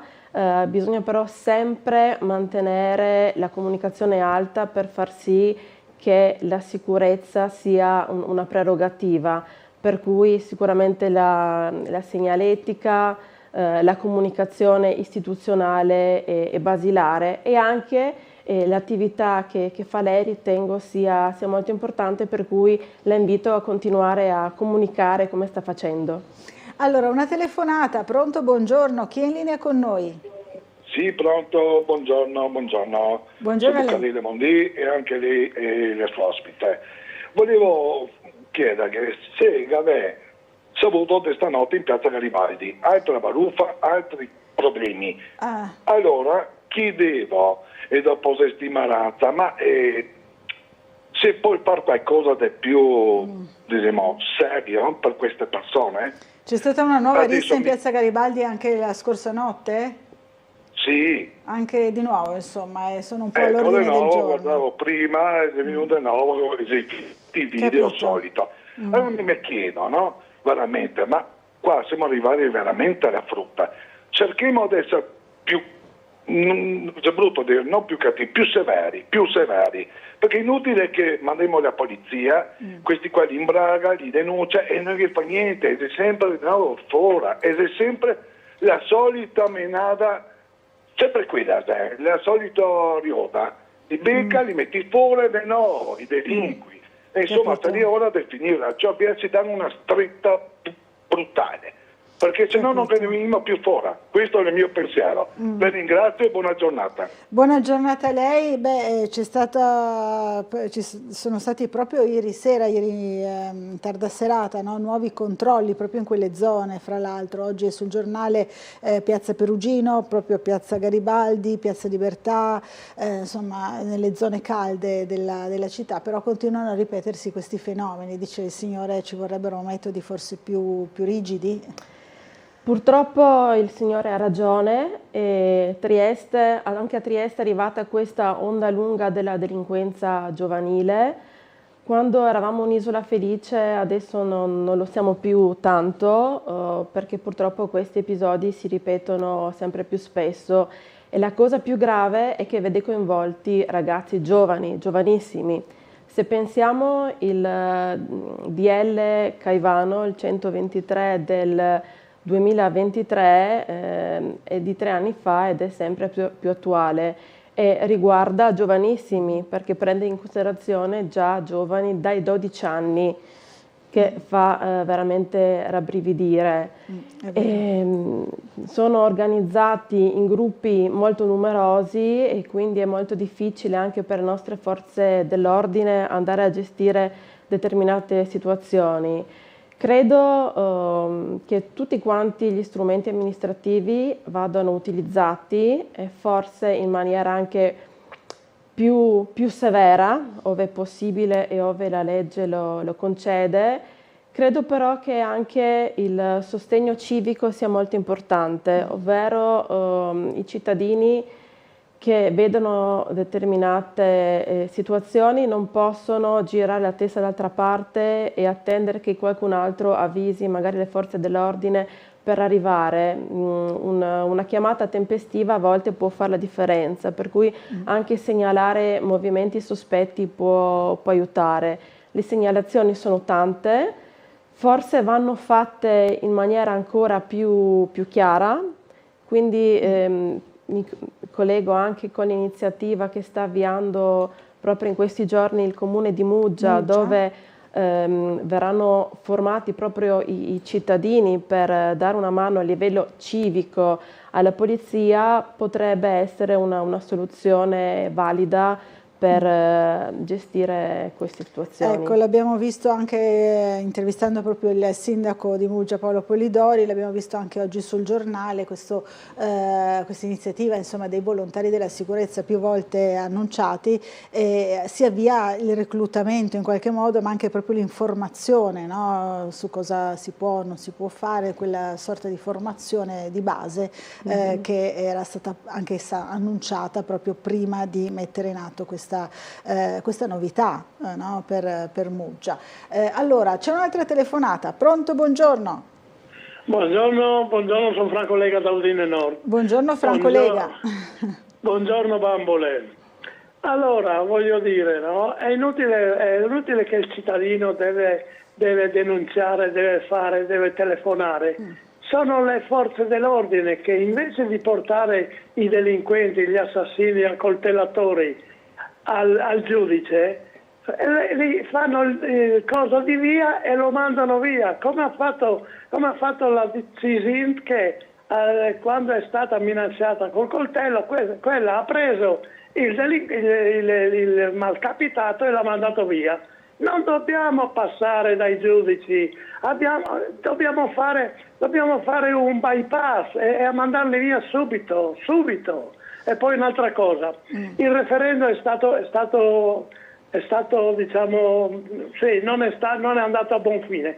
Adesso le destre, invece di stare lì a piangersi addosso, no? Facessero una bella lista. Chi ammazza deve avere il ergastolo, chi picchia deve essere picchiato, chi rompe una costola a qualcuno gliene rompiamo 2, un qualcosa come dal salumiere che c'è scritto, come legge del taglione, insomma, dice. Silenzio un momento, per favore, mi lasci i 2 minuti concessi. No, al salumiere il pane costa tot, e quindi i giudici non hanno più possibilità insomma di interpretare. Va bene, grazie Franco. Allora dice di tornare un po' a una sorta di legge del taglione, no? Il signor Franco era partito bene, poi forse ha un po' sicuramente ha esagerato nella provocazione, perché lui lo fa spesso, insomma, nel senso che noi dobbiamo rispettare la legge e mai andare sopra le righe, essere decisi, ove è possibile inasprire le pene, cosa che auspico, però non dobbiamo mai esagerare con i toni. Credo che c'è una grande sofferenza da parte di tutta quanta la cittadinanza, soprattutto rispetto al senso di ingiustizia. È vero. Credo anche che oggi come oggi indossare una divisa sia molto difficile, sia per i rischi sia per le ingiustizie proprio che vivono direttamente, nel senso che fanno tanto e poi vedono appunto talvolta che le persone sono di nuovo libere nel giro di poco tempo. C'è tanto da fare, può essere migliorato tanto, non lo dico soprattutto per la mia ideologia politica, ma proprio perché la società merita un altro scenario più positivo, sia per garantire rispetto ai giovani, ma anche alle persone più mature, che meritano di vivere un territorio sereno, visto anche tutti i sacrifici che hanno fatto durante gli anni di lavoro. Un'altra telefonata subito, buongiorno. Pamela, sono Pino. Pino, buongiorno. Come stai? Bene. Bene, fa piacere di vederti qua in televisione. Ascolta, vedi se puoi fare qua a Roiano, in via di Roiano, come si chiama, le strisce per mettere le macchine, perché mettono le macchine come viene viendo, un metro da una parte, un metro dall'altra parte e mangia posti, no? Vedi di poter fare qualche cosa, perché non si può andare avanti così, non troviamo mai parcheggio, non troviamo mai niente qua a Roiano, no? E ti faccio complimenti che ti ho visto e ci vediamo in sede. Bene, Ciao. grazie Pino, insomma Ciao, un iscritto della ciao. Lega evidentemente, benissimo, grazie al signor Pino. Allora, problema parcheggio Roiano, giriamo questa sicuramente per quanto riguarda Roiano non posso fare altro che delegare al presidente della circoscrizione Gianluca Parisi, che ha fatto tantissimo per il territorio e sicuramente potrà ragguagliare il signor Giuseppe, ma anche tutte le altre persone interessate su questo argomento, quindi do come un non problema. Rivolgersi insomma alla circoscrizione, no? Allora, Davide è critico, invece in questa sua mail dice: il DL Caivano del 23 ha risolto tutto, tanto che è stato seguito da altri 3 decreti sicurezza, tra cui l'ultimo che tratta di reati di minorenni, e anche dopo questo non è cambiato nulla, ma l'idea che si sbaglia qualcosa non vi tocca, dice Davide. Secondo lui insomma non sono strumenti efficaci. Ecco. No, invece questo proprio ci dà la misura del fatto che la delinquenza è sempre maggiore tra i giovanissimi. Il problema io ritengo sia proprio a livello di educazione, nel senso da sempre c'era chi commetteva dei reati, però c'era sempre un po' il timore delle istituzioni. Adesso questo non c'è più, quindi c'è proprio un ribaltamento dello stato dell'arte e dobbiamo trovare delle soluzioni efficaci. Non è facile, non è semplice, la soluzione non è lineare e bisogna lavorarci, questo sì. Allora, Maria Grazia invece parla ancora di Maranza violenti, dice giovani soprattutto animati dall'odio verso il paese che ha accolto loro e i loro genitori, il problema è soprattutto qui, forse è il caso di porsi delle domande, una considerazione, insomma, condivide questa considerazione della signora Maria Grazia? Sì, credo anche che i giovani abbiano meno valori, ma non voglio puntare il dito proprio contro i giovani tout court, ma appunto la società, anche la comunicazione che viene data dai media, anche dalla discografia attuale, fa sì che non hanno così un'idea chiara di quella che dovrebbe essere la società. Sono frustrati e vanno a commettere questi reati, hanno questo comportamento, per cui chiaramente non è una giustificazione, ma dobbiamo prendere atto da dove partiamo per andare a risolvere, per cui dobbiamo, secondo me, dare loro più certezze con più regole per far sì che siano pronti a vivere la vita con valori positivi e quindi garantire loro un futuro positivo. Giorgio invece chiedeva, domanda per la signora, lei nel suo nuovo ruolo di appunto segretaria della Lega, cosa intende fare per garantire al porto franco internazionale di Trieste il regime di extradoganalità? Una domanda che emerge spesso qui a Sveglia Trieste, previsto dal vigente trattato di pace del 47, dice Giorgio. Beh, chiaramente ringrazio per la domanda, che è sempre un tema di interesse. Sono stata nominata pochi giorni fa, per cui non posso già fare delle dichiarazioni particolari. Quello che posso dire è che in prima persona voglio parlarne con tutti quanti gli addetti ai lavori affinché appunto il tema resti sempre centrale anche per migliorare quello che può essere il futuro. Allora, Daniele segnalava, dice la circoscrizione serve solo a segnalare i problemi dei cittadini che poi devono risolvere comune e regione. Sì, è corretto, insomma, la segnalazione va posta alla circoscrizione, che però è il primo tassello, no, per iniziare la soluzione. Esatto, perché appunto la circoscrizione conosce meglio il territorio e quindi può anche aiutare poi il comune nel fare un impianto risolutivo del problema. È anche più facile, diciamo, entrare in contatto con i rappresentanti eletti sul territorio. Poi va da sé che a seconda delle problematiche qualcosa magari può essere più di competenza diretta del comune.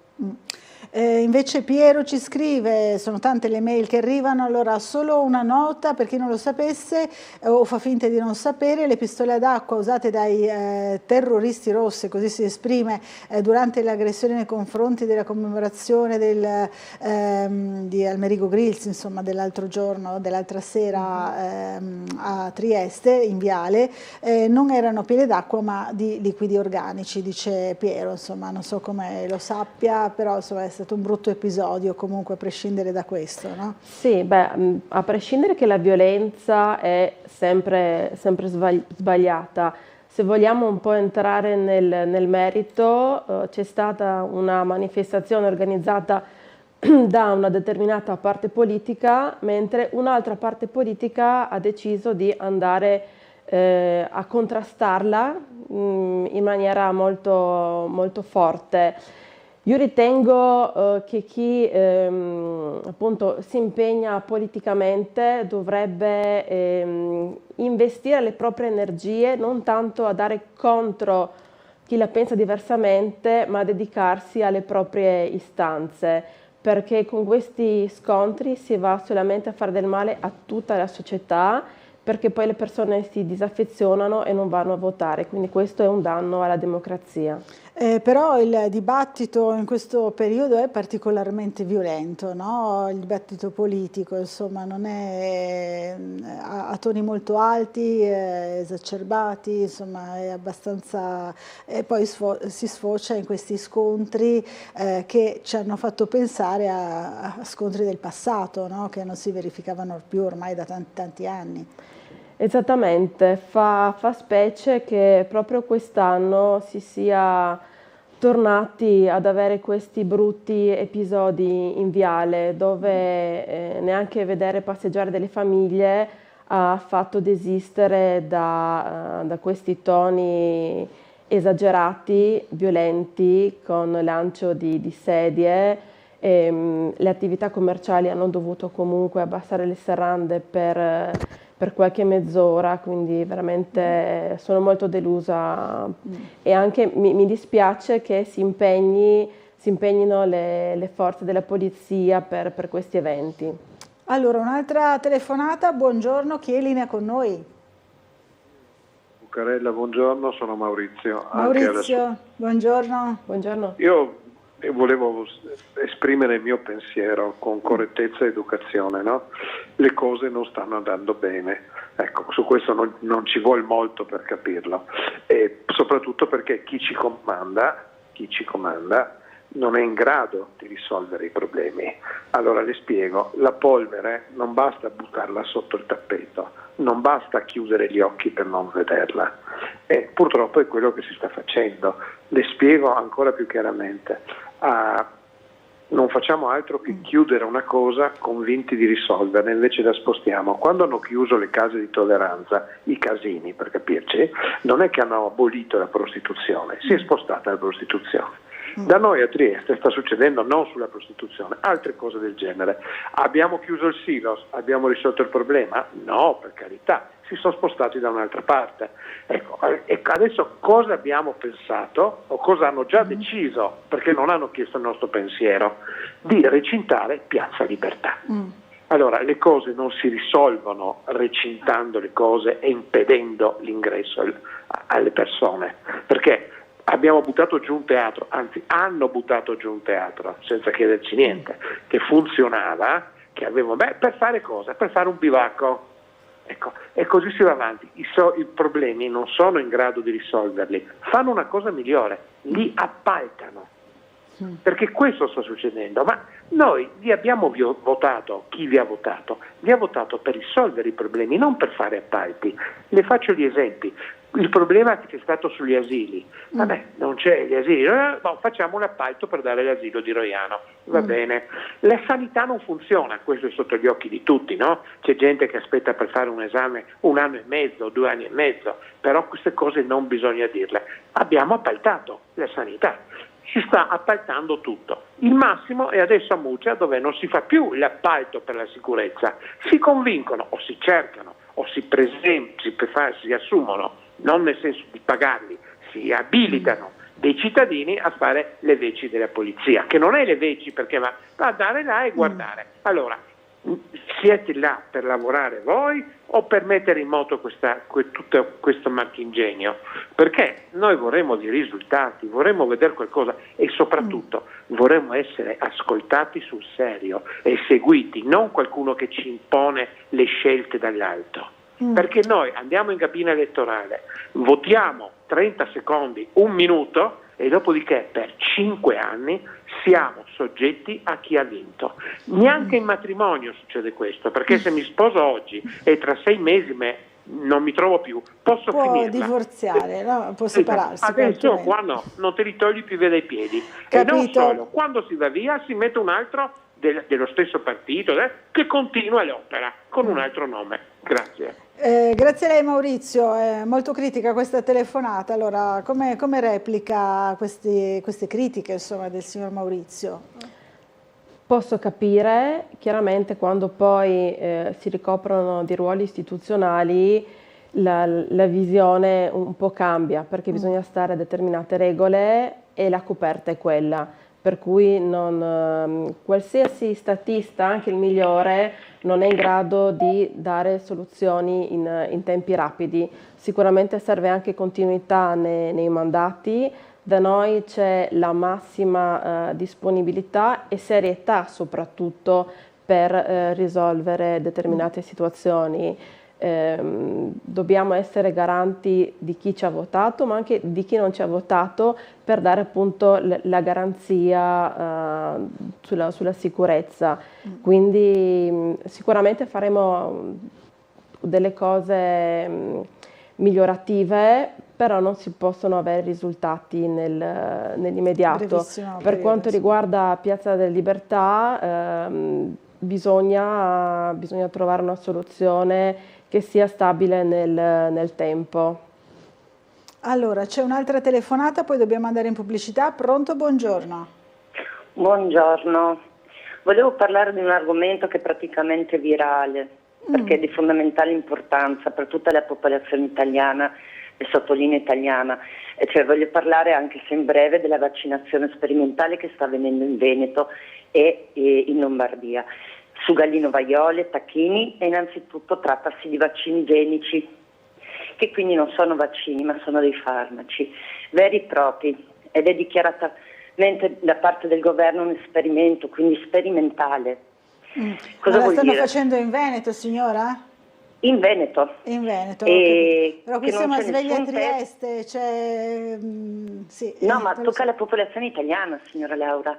Stanno inserendo, inoculando dentro le galline ovaiole, dentro le uova e dentro i tacchini, che dopodiché vengono praticamente venduti alle firme, che si può andare a vedere i codici. Io so già di che cosa si tratta, ma non vi dico il nome della casa, andatevi a informare perché questa cosa qui, allora ci andremo a purtroppo, informare, va bene, mi scusi se la interrompo, ma dobbiamo andare veramente in pubblicità, ci informeremo anche su questa questione.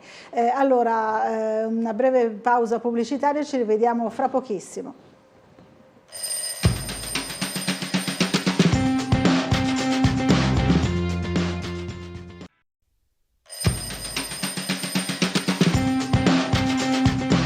Rieccoci in diretta, 8:39 del mattino, ancora in compagnia della neosegretaria provinciale della Lega Pamela Rabaccio. Abbiamo subito una telefonata in arrivo. Pronto? Buongiorno.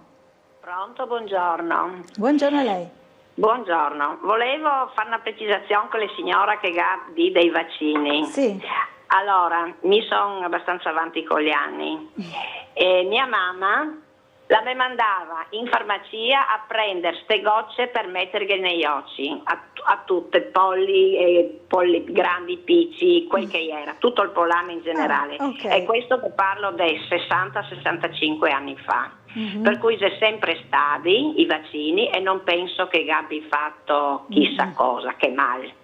È chiaro, soprattutto sì, si vedeva adesso anche su internet, sono contro malattie molto gravi tipo la viaria, no? Ma era sempre stato, non mi c'è ricordo sempre per stato, cosa che certo. gli dava, però mi ricordo che ero piccola, che mi mandava in farmacia a queste gocce per Per i metterci polli. negli occhi. Chiarissimo, grazie di questo ricordo signora, ci ha chiarito un pochino buongiorno. la questione, grazie e buona giornata. Grazie, buongiorno. Grazie. La signora ha detto che è un argomento che riguarda l'Italia tutta, per cui io credo Sì. che la sanità avrà già fatto tutti quanti i controlli e quindi sia tutto quanto regolare, come la stessa signora ha detto. Poi sull'etichetta verrà specificato tutto quanto proprio per trasparenza. Credo insomma, che sia meglio prevenire, soprattutto anche nell'interesse di chi gestisce gli allevamenti, quindi dobbiamo anche essere sensibili rispetto agli allevatori, gli agricoltori che sono basilari per la nostra economia e anche per la nostra sussistenza. Allora, sarebbe utile, scrive Maria Stella, che qualcuno leggesse la circolare del Ministero sulle inoculazioni a tacchine e galline del Veneto. Questo dice, però l'abbiamo googolato, insomma, abbiamo visto che si tratta di questa campagna proprio contro l'influenza aviaria e quindi realizzato in collaborazione proprio con le regioni Veneto e Lombardia, col pieno coinvolgimento delle filiere produttive del settore avicolo, un qualcosa per tutelare proprio la salute, no? Allora, una telefonata, pronto, buongiorno.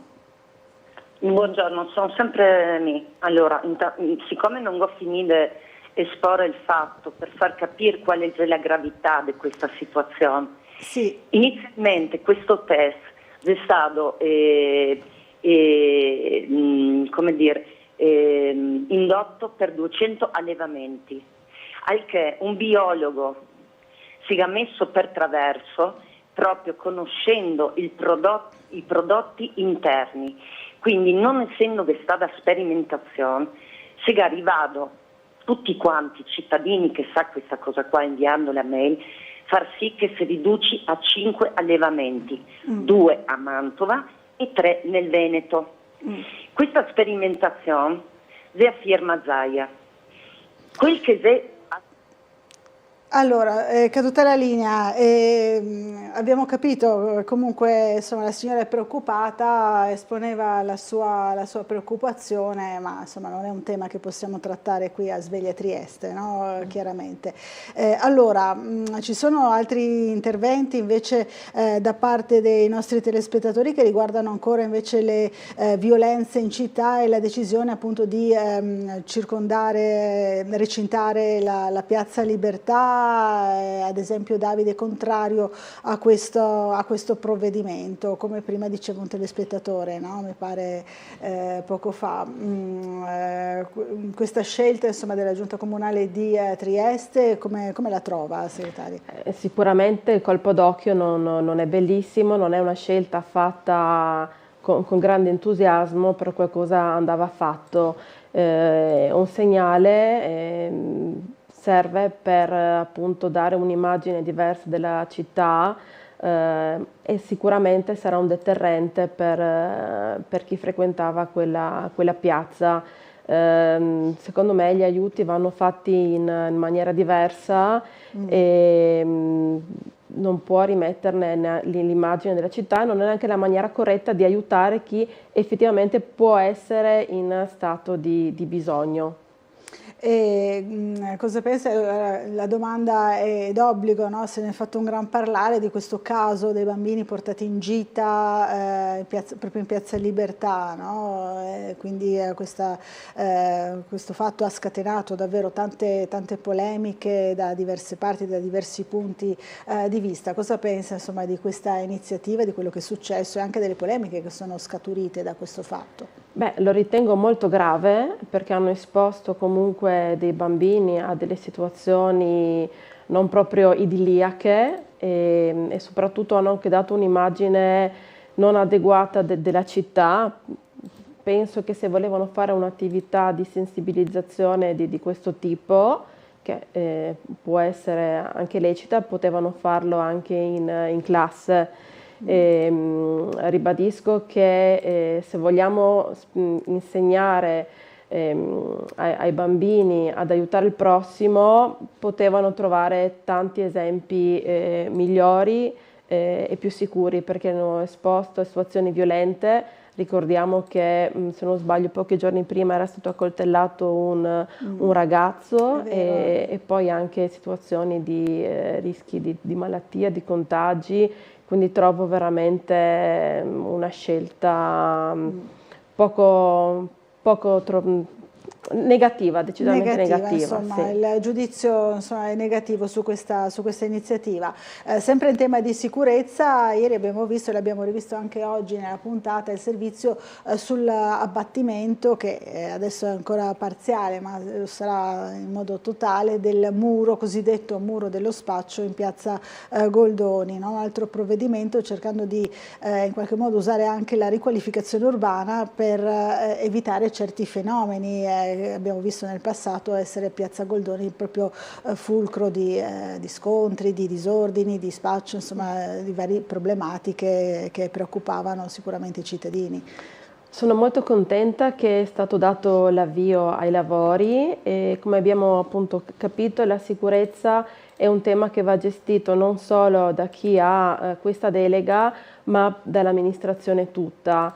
Il degrado purtroppo fa sì che atti violenti possano essere concepiti con più facilità. C'è il cosiddetto teorema delle finestre rotte, dove c'è una finestra rotta è molto più probabile che venga commesso un reato, per cui se andiamo a lottare contro il degrado urbano sicuramente avremo una città più vivibile, per cui è basilare l'arredo urbano ed è un aiuto sia a livello, diciamo, di vivibilità per le famiglie, ma anche per i commercianti, e credo che chi ha attività commerciali sia in quella zona ma anche nelle periferie abbia il diritto di avere tutta quanta l'attenzione dell'amministrazione affinché l'arredo sia consono. Allora, per sorridere un po' degli scontri che ci sono stati in Viale 20 Settembre, ci ha inviato la consueta vignetta Marco Englaro, possiamo farla vedere, è carina. Tega visto che ghetto in acquedotto, pareva coieri mozzovini noi, tutti con troppi grills per la testa. Gioca sempre con le parole, lo ringraziamo, insomma, per alleggerire anche un po' un problema però serio, no? Lo dicevamo prima, anche con la preoccupazione di tutti i negozianti, i passanti, i turisti che c'erano, no? Esatto, anche perché è stata così fatta una bagarre su un evento veramente triste, nel senso che si ricordava una persona che è venuta a mancare, una persona appunto per la quale è stato istituito anche un premio giornalistico, e ricordare la giornata di quest'anno con degli scontri è veramente inqualificabile. Allora, c'è una telefonata, buongiorno, chi è in linea con noi? Sono nuovamente Maurizio di prima perché è caduta la linea. Dica, allora, visto che avete trovato il sistema, io proporrei anche un'altra cosa ancora meglio. Io recinterei anche la zona di Cavana, poi farei un recinto in piazza Garibaldi e poi farei un recinto in piazza Perugino. Così dopo, tra un recinto e l'altro, siamo tranquilli. E questa è la prima, ovviamente, provocatoria. La seconda riguarda i bambini portati a vedere i migranti. E senz'altro è brutto che vedano queste cose, che fa parte della realtà.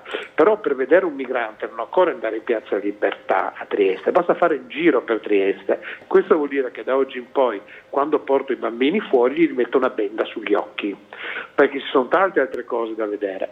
Il fatto che ci sia stato un accoltellamento non vuol dire che quella zona è off limit e non vuol dire che è una zona pericolosa, perché allora dovete chiuderla, ma veramente chiuderla, perché di là passa la gente per andare in stazione.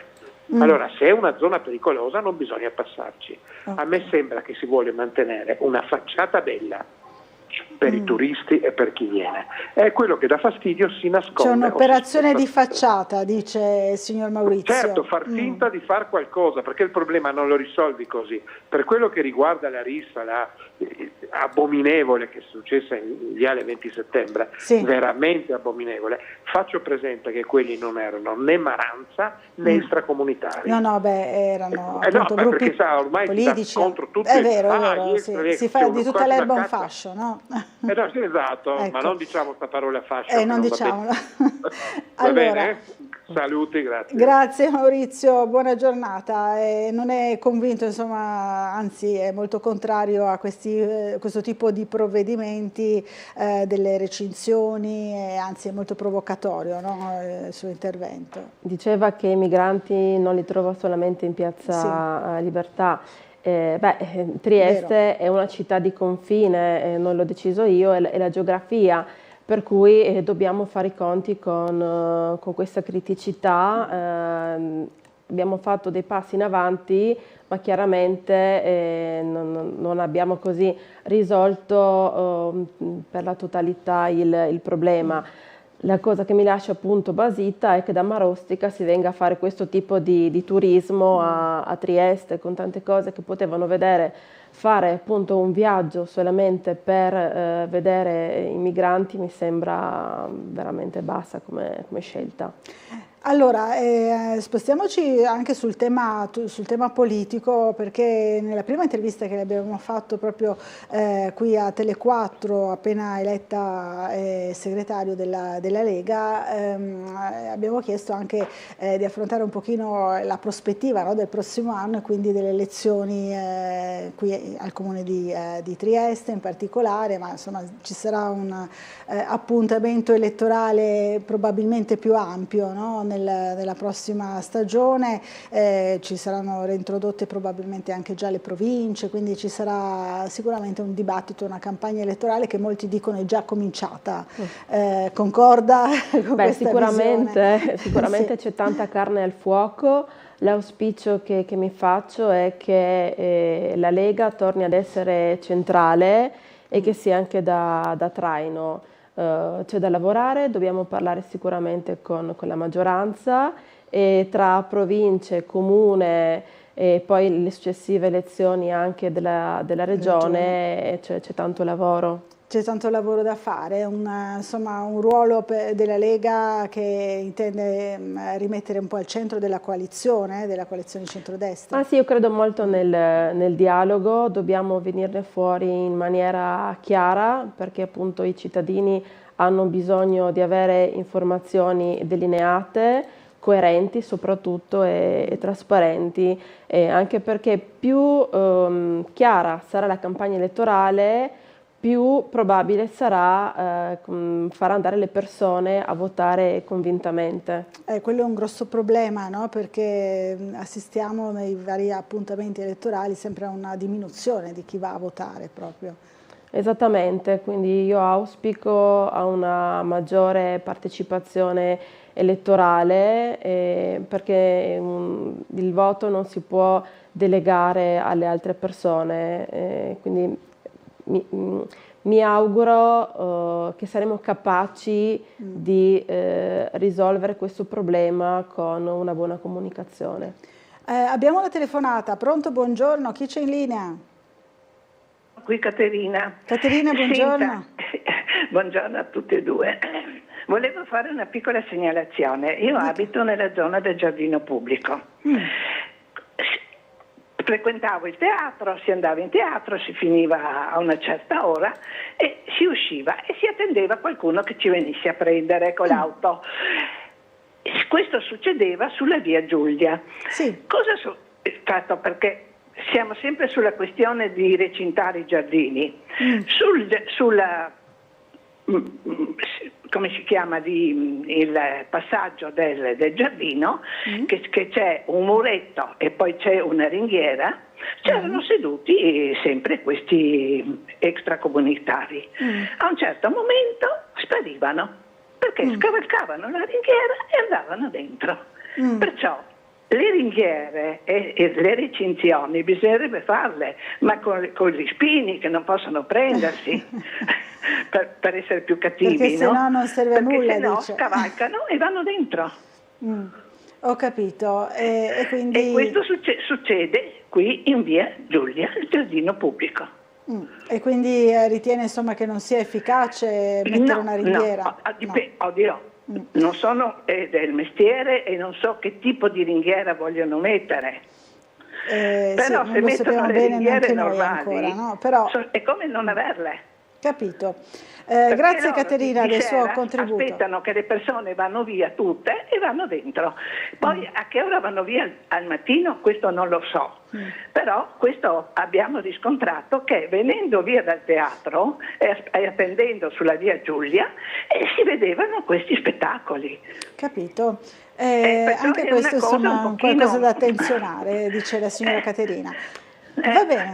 Va bene. Grazie del contributo. Disturbo, buona giornata. Nessun disturbo, grazie, buona giornata. Io ringrazio la signora Caterina per la segnalazione e posso dire che senza recinzione non c'è reato, se uno supera la recinzione c'è reato, per cui auspico che le forze dell'ordine ricevano questa segnalazione e che facciano i dovuti controlli.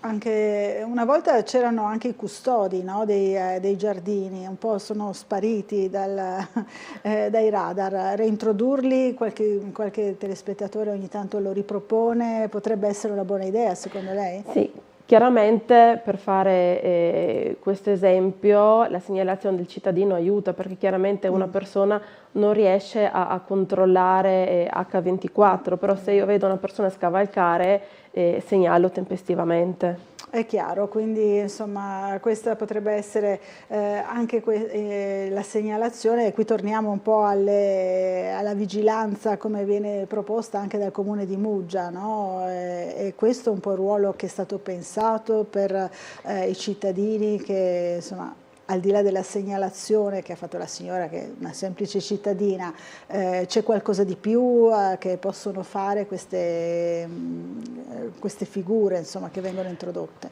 Ma, per esempio nel caso di Muggia, ma come anche in altri comuni, c'è un regolamento che chiarisce effettivamente quello che è lecito fare e quello che non è lecito fare, e anche che coordina tutti questi volontari. Chiaramente è un aiuto in più per far sì che la polizia o anche altri organismi siano più efficienti. Vorrei ricordare che queste figure possono essere utili non solo per situazioni, diciamo, di violenza, di reati, ma anche possono aiutare magari cittadini in difficoltà, quindi magari degli anziani che hanno delle difficoltà cognitiva, magari dei minori che si trovano in situazioni di emergenza, chi magari sta male, certo. Ricordiamo che l'aiuto tempestivo, magari una persona che in strada ha un malore può fare la differenza, quindi avere persone già formate è solamente che un valore in più rispetto alla società. Quindi questi volontari della sicurezza, Muggia ha avviato il reclutamento, l'abbiamo visto anche noi ieri intervistando il sindaco, e ci sono già i manifesti informativi e poi si partirà probabilmente già all'inizio dell'estate, quindi no? Anche per far fronte sì. al tradizionale ormai carnevale estivo e quindi a tutte le problematiche che si trascina dietro da anni, però l'anno scorso mi pare sia andata meglio, no? Nell'edizione dell'anno scorso insomma ci sono stati meno problemi. Sì, più si va avanti più ci si migliora. Esatto, questo è un po' l'ottica. Allora, siamo giunti quasi al termine insomma, di questa prima parte della nostra trasmissione. Io ringrazio molto Pamela Rabaccio, neosegretaria, lo ricordiamo, della Lega della provincia di Trieste, per essere stata con noi questa mattina, e la invito a tornare a trovarci presto a questo punto per aggiornarci, no, sul prosieguo insomma, di questo nuovo impegno che mi pare affronti con grande spirito insomma, anche di servizio. No? Con grande responsabilità, con grande spero si vinca.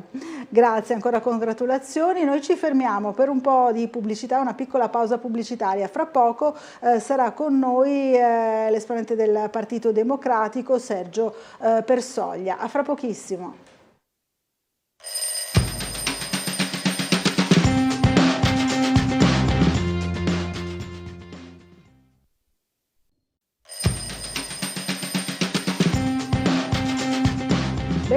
Bentornati in diretta, 9:04 del mattino. Allora, siamo in compagnia di Sergio Persoglia, Partito Democratico. Buongiorno, bentornato nei nostri studi qui a Sveglia Trieste.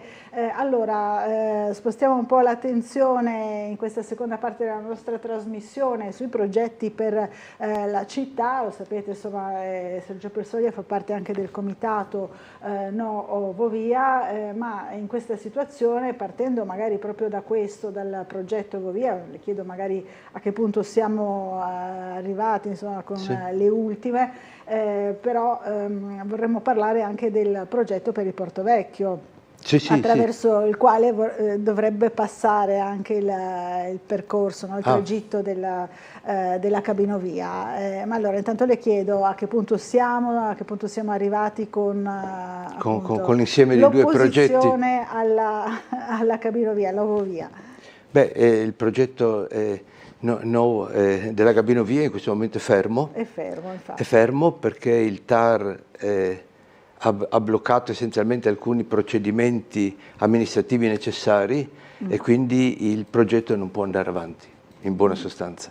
In realtà il Comune ha obiettato e ha fatto ricorso contro quelle che sono state le sentenze del TAR presso il Consiglio di Stato, e quindi diciamo si è in attesa sul pronunciamento del Consiglio di Stato.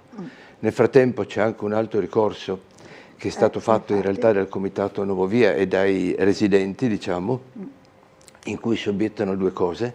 Si obietta che essenzialmente i famosi fondi perduti con il PNR, no? In qualche maniera garantiti anche se in misura minore dal Ministero dei Trasporti, sono stati in qualche maniera assegnati al progetto No Govia, ma su un bando a cui il Comune non aveva mai partecipato. Quindi in questa maniera, secondo me, si sono lesi i diritti di altri proponenti di altri progetti che non erano stati finanziati per mancanza di fondi. Per mancanza di fondi. Quindi diciamo Dipende anche questo ulteriore, insomma, esatto, sì.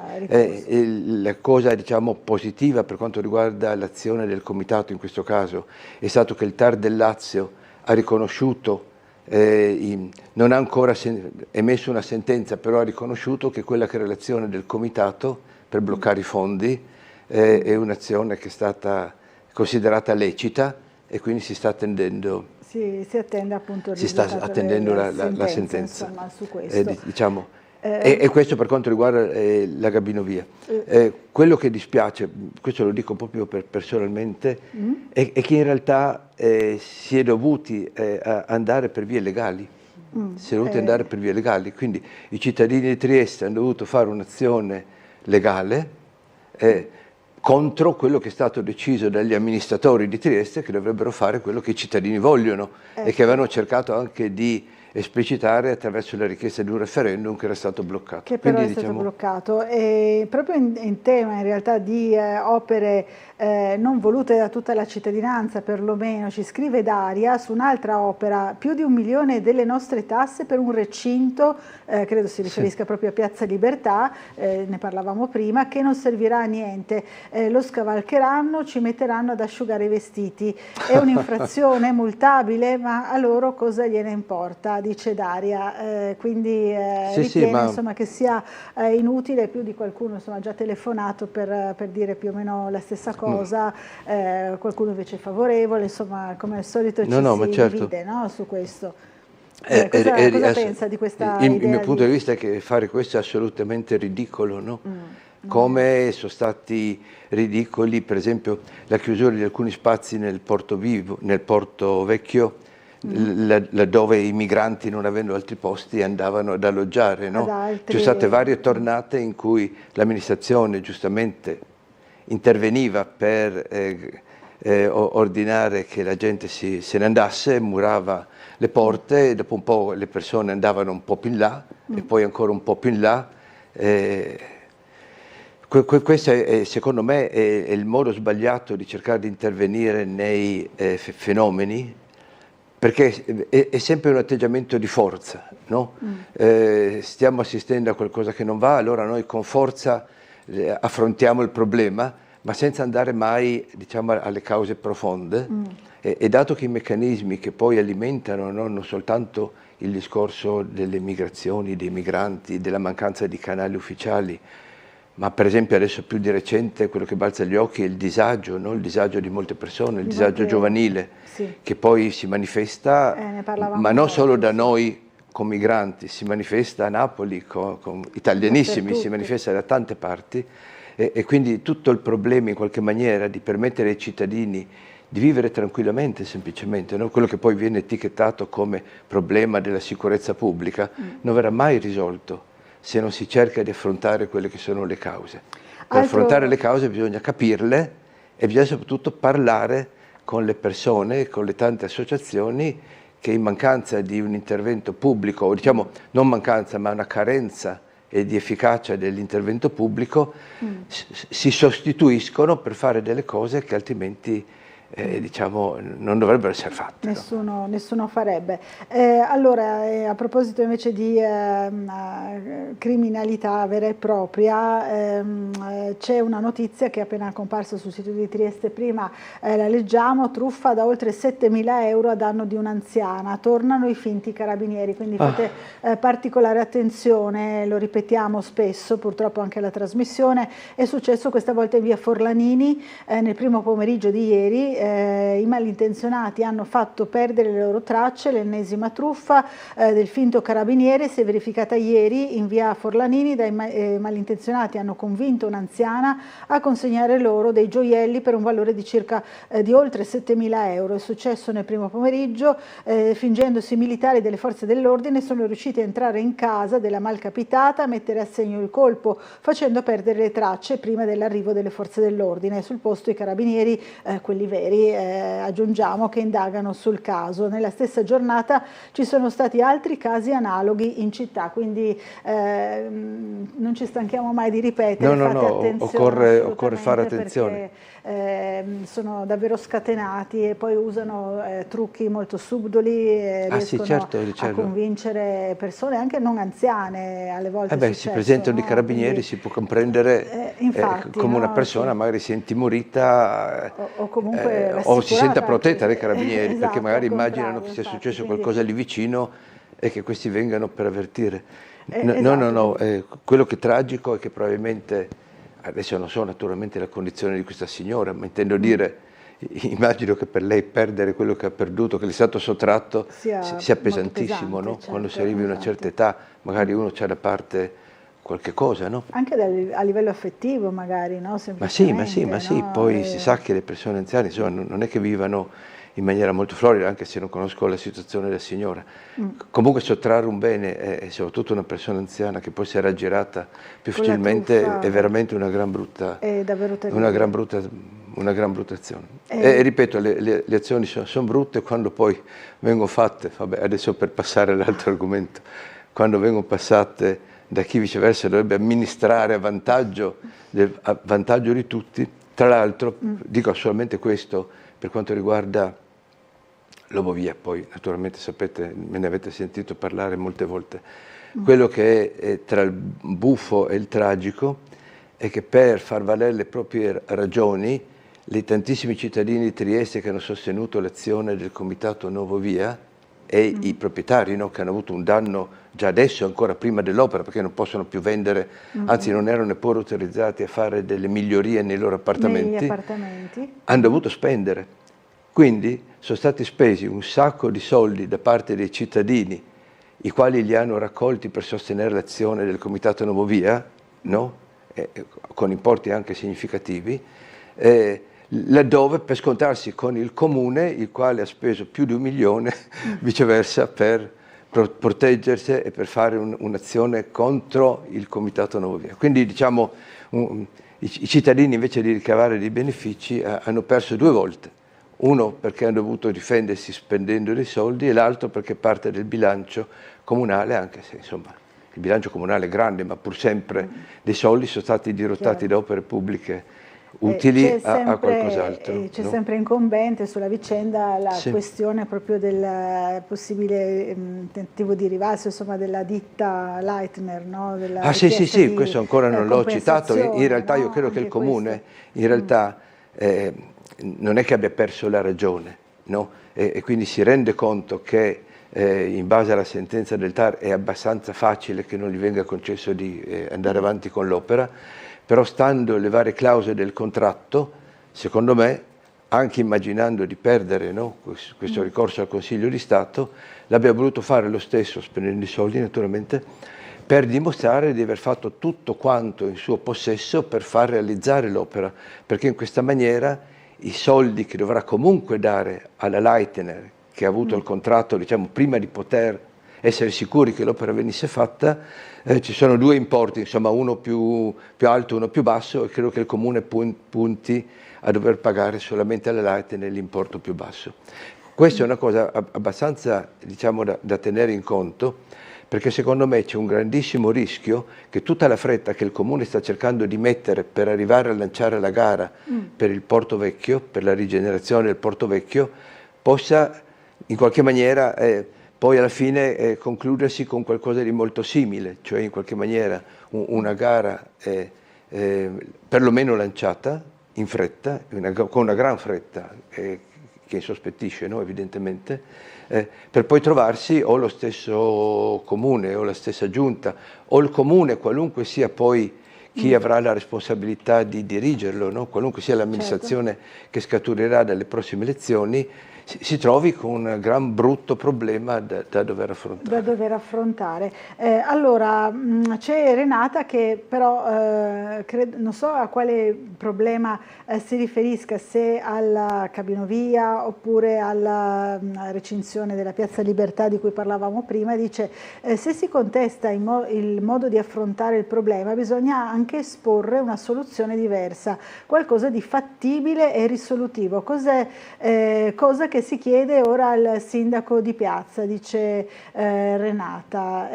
Secondo me è abbastanza ovvio, nel senso che la gente, i migranti, e si tratta nella stragrande maggioranza di gente che è in attesa di poter presentare o che ha già presentato la richiesta di assistenza internazionale, no? Quindi non sono i delinquenti che arrivano lì per fare dei reati. Stanno lì naturalmente perché non hanno posti dove aggregarsi, o meglio i posti che gli vengono messi a disposizione non sono sufficienti. Basterebbe che fossero state accettate molte delle proposte, diciamo, che i rappresentanti della società civile avevano avanzato per poter fare in maniera che la gente non stia a stazionare lì. Questo è uno. Due, le organizzazioni che aiutano queste persone vanno lì per distribuire del cibo, no? Ecco. Basterebbe che ci fossero altri posti dove questo cibo potesse essere distribuito. Su questo, diciamo, mi permetto anche di dire che sono rimasto veramente basito, no? Un termine che veniva utilizzato anche per la cabinovia, a vedere le reazioni scomposte, no? di molti esponenti di destra che si sono detti indignati per cosa? Perché dei ragazzi si unissero a quelli che distribuivano il cibo per toccare con mano quello che è un problema, e questo faceva parte di un processo di educazione, no? Io non ho mai fatto parte dei Boy Scout, no? Quando ero giovane avrei voluto fare, ma poi è finita che non l'ho fatto, però mi ricordo che una delle finalità, si diceva, c'erano le vignettine, no? Accompagnare le signore sulle strisce, aiutare i ragazzi giovani, dimostrare che ci può essere della generosità verso chi ha più bisogno, no? C'era stato anche un famoso strano personaggio, no? Che viveva non dalle nostre parti, no? Che diceva che occorre aiutare, no? E che tutte le azioni fatte per chi era in stato di necessità sarebbero state fatte per lui. No? Ero straniero e sono stato aiutato, ma insomma non sono cose che devo ricordare io.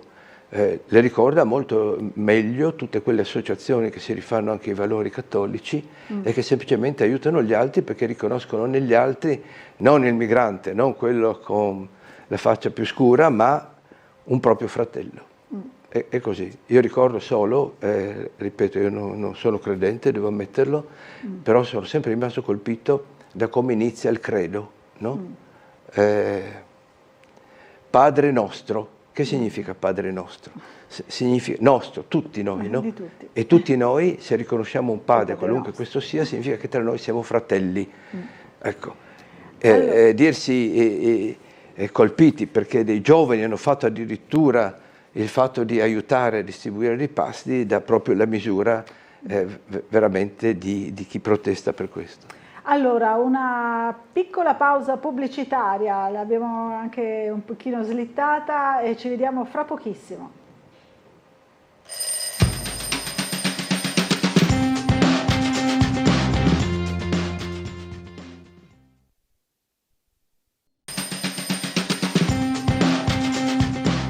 Rieccoci in diretta, 9:23 del mattino, abbiamo subito una telefonata in attesa, siamo sempre in compagnia di Sergio Persoglia del Partito Democratico. Allora, buongiorno, chi è in linea con noi? Pronto? Sì, buongiorno. Allora, mi chiamo Luciana e sono buongiorno. perfettamente d'accordo con il vostro ospite e non ci trovo niente di male se sono venuti questi ragazzini con gli insegnanti in Piazza della Libertà, perché comunque anche questo deve essere visto, cioè come si portano i ragazzi con il treno della memoria a Auschwitz, cioè anche questo purtroppo fa parte della storia, perché noi stiamo vivendo un periodo adesso che non è il solito periodo, perché tutte queste immigrazioni straordinarie non ci sono mai state, per cui forse un giorno saranno anche scritte sui libri. Capito, signora Luciano, insomma lei è d'accordo con quello che diceva prima il nostro ospite. Grazie della telefonata. Prego, Allora, arrivederci. Grazie, quello che dicevamo prima, no? Sì. Questo punto di vista che viene condiviso dalla nostra telespettatrice. C'è anche un altro intervento del signor Gianni, che è un amico di Tele4. Prima di tutto una buona giornata alla dottoressa e all'ospite. Purtroppo il grande lavoro, dice Gianni, di grandissima importanza, fatto con grande intelligenza e sensibilità dal sindaco di piazza con i vari presidenti per portare la serenità e la pace in questa terra tormentata da varie continue lotte, è stato forse, pensavo che fosse stato messe da parte, insomma, le violenze, finalmente le rispettive paure e angosce, e si fosse arrivati finalmente al rispetto reciproco. Purtroppo mi sono illuso, dice Gianni, vedendo quello che succede nella nostra amata Trieste. Basta, dice, con il fascismo nel quale io ho vissuto, ho visto la sua metamorfosi, non di Kafka ma quella di tante persone che hanno indossato altri abiti. Ora basta, diamoci una regolata, dice, viviamo perlomeno con una certa serenità, dice Gianni, e si firma Gianni il Vecchio, no? Ma lo salutiamo volentieri, grazie Gianni. Sarà mio coetaneo, immagino. No, ha qualche anno in più il signor Gianni, ma comunque una gran testa, giovane comunque. Dentro. È giovane dentro. Assolutamente. No, c'ha ragione, assolutamente ragione. La gente normale vuol vivere tranquilla, no? In pace. In realtà può non essere facile per due motivi. Uno, perché molte delle cose che avvengono sono in qualche maniera dovute a fenomeni di ampia portata. Sì. Molti dei famosi migranti, no, che arrivano da noi o scappano da guerre, o scappano da povertà, e quindi dal fatto che a livello internazionale non c'è una giustizia, una distribuzione equa, ci sono i paesi poverissimi, aggravati dal fatto che i cambiamenti climatici, no? Anche questi negati da un signore che siede negli Stati Uniti, naturalmente hanno un grossissimo impatto soprattutto nelle zone africane e colpiscono la gente più povera. Quindi è chiaro che la gente normale, che si tratti di un occidentale, un orientale o un africano, cosa vuole? Vuole quello che vogliamo tutti, vivere tranquillo se possibilmente, no? Con la propria famiglia, crescere i figli, e quando ci sono delle situazioni in tutto questo è impossibile, o per guerre o per un'endemica mancanza di lavoro, eccetera, cerca di spostarsi. Lo facevamo noi italiani, no? Nell'immediato dopoguerra, e lo fanno anche loro. Arrivano in alcune parti in cui può essere più semplice ricostruirsi una vita, e in realtà anche in Italia noi abbiamo moltissimi stranieri, cioè le percentuali demografiche dimostrano che in Italia il calo demografico nostro viene compensato dall'arrivo di stranieri, solo che quando questi stranieri sono il ricercatore indiano oppure qualcuno che può lanciare un piccolo ristorante, tutto è accettato.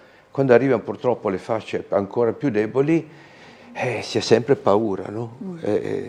Però il problema, e questo è d'accordo, è un fenomeno, quello che è veramente deprecabile è che molte forze politiche, che dal mio punto di vista si schierano da una parte, poi sfruttano la paura che questi fenomeni inducono nella gente, il fatto di vedere degli episodi, diciamo, di microcriminalità, che però nascono dove? Nascono in un certo tessuto, in un certo contesto, quindi diciamo bisogna assolutamente andare alla radice, combattere il fatto che la gente arrivi perché si sta prosciugando il lago nell'Africa centrale è difficile, ma per esempio organizzare dei corsi di lingua e gestire per cercare di far sì che questi ragazzi che arrivano capiscano, parlino italiano e piano piano si inseriscano, come avviene in altre parti, no? Ci sono delle intere zone dove, per esempio, la parte dell'allevamento del bestiame è stato sostituito da comunità intere, oppure altre parti in cui comunità intere costruiscono le nostre belle navi. È proprio di oggi la notizia che a Monfalcone vengono istituite queste lezioni di italiano, ma anche di Costituzione italiana per gli operai stranieri dell'indotto, quindi corsi per conoscere la realtà Questo è fondamentale, italiana. non è detto che questo risolva il problema, perché voglio dire, ci sono anche delle comunità che storicamente per problemi religiosi o altro sono più chiuse, no? Sono più, diciamo, impermeabili al fatto di volersi integrare. Racconto questo episodio che è abbastanza divertente e che parla di 2 problemi che noi abbiamo e per i quali anche una riorganizzazione del Porto Vecchio potrebbe dare un aiuto alla soluzione. Io ho 2 figli, entrambi che hanno dovuto andarsene a Londra. Mia figlia perché poi faceva la cuoca, l'ho già raccontato un'altra volta, e l'unica cosa che riusciva a trovare a Trieste erano i voucher e il fatto di contratti senza un minimo garantito con una paga da fame. È andata a Londra, lì lavora e vabbè, anche mio figlio. Mio figlio ha trovato una ragazza turca, una biologa, la quale finalmente ha fatto il percorso per ottenere la cittadinanza inglese.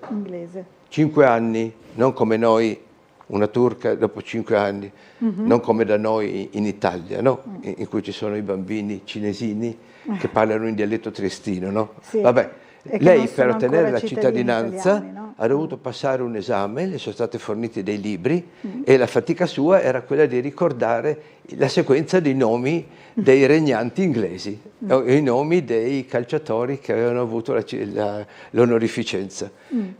A me è sembrato ridicolo, però che cosa significa questo? Significa che ci deve essere una convergenza in cui i nostri valori, un po' della nostra storia, viene fatta accettare, ma non a bastonate, viene fatta accettare dimostrando che qui da noi si può vivere attraverso meglio e c'è un'esperienza. Ecco, per parlare del Porto Vecchio, no, di cui ci stiamo occupando noi del comitato, diciamo del Forum Ambiente e Scienza,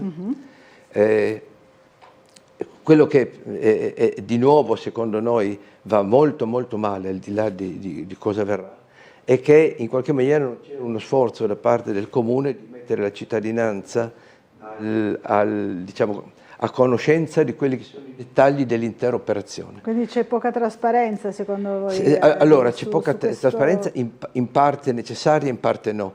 Perché? Perché la strada che è stata scelta dalla nostra amministrazione è quella che si chiama del partenariato pubblico-privato. Pubblico-privato, significa il famoso project financing. O project financing. Ecco. Che cosa significa? Significa che qualcuno, in questo caso una cordata essenzialmente di privati, ha presentato al Comune un progetto e questo progetto verrà messo a gara. Dal momento che verrà messo a gara, naturalmente molti dei dettagli non possono essere per legge resi noti. Perché? Perché naturalmente costituendo poi uno dei contenuti della gara darebbero un vantaggio prima della partecipazione alla gara ad altri possibili concorrenti. Vabbè, d'accordo, fino a qui le cose si capiscono. Ma piano piano hanno dovuto filtrare dei documenti come era necessario nelle varie fasi preparatorie e si sono scoperte delle cose che non erano sufficientemente chiare e che fanno sì che adesso tutta l'operazione compaia in maniera più che evidente come una grande azione immobiliarista. Immobiliarista. Allora, fra un attimo vediamo perché, ma sentiamo la telefonata che è arrivata al nostro numero. Pronto, buongiorno. Buongiorno, sono Silvia. Silvia, buongiorno. Io trovo sempre libero, sono fortunata, qualcuno mi dice che sono una pigna. Ecco, vabbè, io provo e sono interessata al vostro programma. Mi fa piacere. No, ecco, io volevo dire questo, che quando si parla appunto di pacificazione, non può esserci pacificazione se non viene chiesto rispetto della Costituzione da parte delle istituzioni, perché finché viene permesso così impunemente a questa gente stupida, perché io li considero stupidi più che altro, con il saluto romano, con le grida presente, eccetera, in piena città, cioè che pacificazione ci può essere? È ovvio che poi ci sono gli antagonisti, ma io vi giuro che alla mia età io andrei lì e mi rischierei un pugno, perché io ci andrei proprio contro questi pseudofascisti, perché poi non sanno neanche loro cosa sia davvero il fascismo, sono giovani, neanche io ero nata, quindi non può esserci pacificazione se dal governo, se dallo Stato, se dalla magistratura non viene una punizione, una repressione, perché non devono farlo, è contro la legge. Cioè noi abbiamo la Costituzione che è antifascista, quindi non può esserci pacificazione fin tanto che durano queste cose così illegali, sono illegali, punto. E se non vengono punite ci sarà sempre un antagonista che va lì e protesta, e dico che ha ragione. Perché già Grills è un personaggio un po' così, diciamo, pieno di ombre, non è come quello che hanno voluto far vedere. Ma lasciamo perdere, va bene, lasciamolo, accettiamo come personaggio. Ma di andare lì addirittura a fare quei gesti, quelle cose che è apologia di fascismo, legge, no? oltretutto hanno anche fatto una carta di identità di Grills in quel modo là. Perché facendo la commemorazione con quelle manifestazioni è chiaro che hanno ammesso che lui altro non era che un fascista, punto. Capito, cioè, la Silvia. pace si ha quando viene fatta, viene regolato tutto in base alla legge. Ecco, l'apologia di fascismo è una cosa illegale e stimola la violenza. Vi giuro che io sarei andata lì a gridare e a mandare via quella gentaglia che faceva il saluto fascista, e sono una nonna, ecco. Però Grazie, io Silvia. sono per la pacificazione, magari ci fosse Magari la ci pacificazione, fosse. basta Questo con dice- queste stupidaggini, che sono stupidaggini tra l'altro, che non servono solo a fomentare questi sentimenti negativi. Ecco, non dico altro. Chiarissimo, Spero Silvia. veramente che finalmente i partiti e la magistratura si mettano d'impegno e impediscano queste cose qua, proprio per raggiungere Queste l'obiettivo della manifestazioni. pacificazione. Proprio Grazie in questa e chiave. buongiorno. Grazie Silvia, è un punto di vista, insomma, che immagino condivida Persoglia. Una cosa mi ha colpito, la signora giustamente ha detto, questi sono giovani, no? Certamente... Nemmeno io ero nata che sono nonna, ha detto Silvia. no? Esattamente, però c'è da dire questo, questo è il mio punto di vista, questa gente non è fascista, o meglio, sono giovani che vengono attratti da alcuni valori che venivano propugnati al tempo e che, diciamo, proprio psicologicamente amano lo scontro, l'odio verso il diverso, cioè hanno tutta una serie di componenti che loro trovano, diciamo, legate a quella che è la descrizione del fascismo da allora. Quindi è giusto che qualche storico, no, dica ma questi non sono fascisti, no? È vero, però in qualche maniera si sentono attratti e incarnano psicologicamente nei modi quelle cose che erano state alla base del fascismo, no? L'odio per il diverso, il voler risolvere con la forza, l'idea che i problemi possano essere risolti dall'uomo forte, no? Ecco, e questo spiega anche perché, per esempio, gente di quell'arisma, mi dispiace ma devo usare questo termine, poi venga tratta altrettanto da Putin, l'uomo forte, o da Trump, l'uomo forte, no? Senza andare a vedere da che parte stanno, perché e quindi questo porta naturalmente al fatto che abbiano anche una gran voglia di menar le mani, Non per niente quando poi vanno anche a ricordare i loro morti, perché hanno avuto anche loro i loro morti nei periodi più bui degli anni 70, prima, no? Degli anni 70. non lo fanno portando fuori, lo fanno mettendosi in una specie di quadrato militare. Perché? Perché vogliono ribadire che sono in tanti, che loro sono una forza. Quello che dispiace è che in realtà è evidente che anche da parte, in questo momento dal governo, c'è un atteggiamento un po' più, non dico di accondiscendenza, ma di atteggiamento un po' diverso, no? Nel reprimere naturalmente delle cose deprecabili che magari nascono da gruppi che si richiamano alla sinistra e da gruppi che si richiamano alla destra, tanto che effettivamente molti politologi hanno commentato che in realtà il fascismo quello che è stato il fascismo e quello che è stata poi la lotta di liberazione e la Costituzione antifascista, perché il fatto che sia antifascista caratterizza molti degli elementi della nostra Costituzione, non è una cosa digerita da tutti. Che non è Io non so se sia vero che il Presidente del Senato abbia o non abbia veramente il busto di Mussolini. È una voce che circola. Però diciamo, questa è una battuta ridicola. Quello che naturalmente, a parte questi fenomeni, secondo me è una cosa a cui la nostra cittadinanza dovrebbe porre molta attenzione, adesso per calare dai grandi argomenti politici alle cose più terra a terra, è come viene gestita la città, no? E ripeto, noi siamo molto preoccupati come Forum Ambiente del PD per come è stata lanciata l'intera operazione Porto Vecchio, ristrutturazione, ma siamo preoccupati per la cosa principale, che cioè apparentemente la popolazione non è stata, per due fattori. La popolazione non è stata coinvolta, secondo me, in quella che dovrebbe essere un'opera di divulgazione, ma anche di ascolto della volontà dei cittadini, prima cosa. E seconda cosa, che il porto, cioè la ristrutturazione del Porto Vecchio, è l'unica opportunità che si sta presentando a Trieste per un suo rilancio e per poter in qualche maniera invertire alcuni dei fenomeni. I fenomeni di Trieste sono la deindustrializzazione, non passa giorno che non si senta di una crisi, il fatto che i giovani scappano. Noi a Trieste abbiamo la più alta percentuale di centri di ricerca e di ricercatori, no? E i nostri laureati scappano, no? Chiedete ai vostri amici che hanno avuto dei figli che hanno studiato, vi diranno tutti che sono a Barcellona, a Londra, in Germania. Quindi noi perdiamo. Quando era stata fatta la grande manifestazione sulla scienza nel Porto Vecchio, un paio d'anni fa, si era immaginato che quello poteva essere il primo momento per ricreare un momento importante per, in qualche maniera, il rilancio di Trieste. Ecco, ripartiamo proprio da questo concetto, quindi unica, dice il nostro ospite, opportunità per il rilancio di Trieste, il Porto Vecchio, subito dopo l'ultima pausa pubblicitaria di questa mattinata.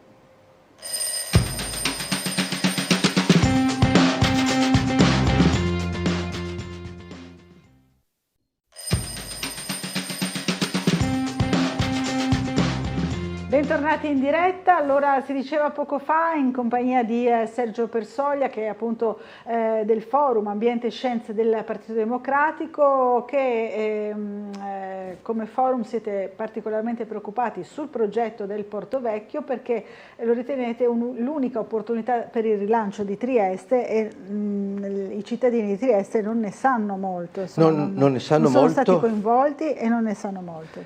Non sono stati coinvolti e qualcuno lo saprà naturalmente, ma tutto l'atteggiamento del Comune è stato quello di dire: dal momento che c'è una gara non possiamo dire troppo, no? Non possiamo dire troppo.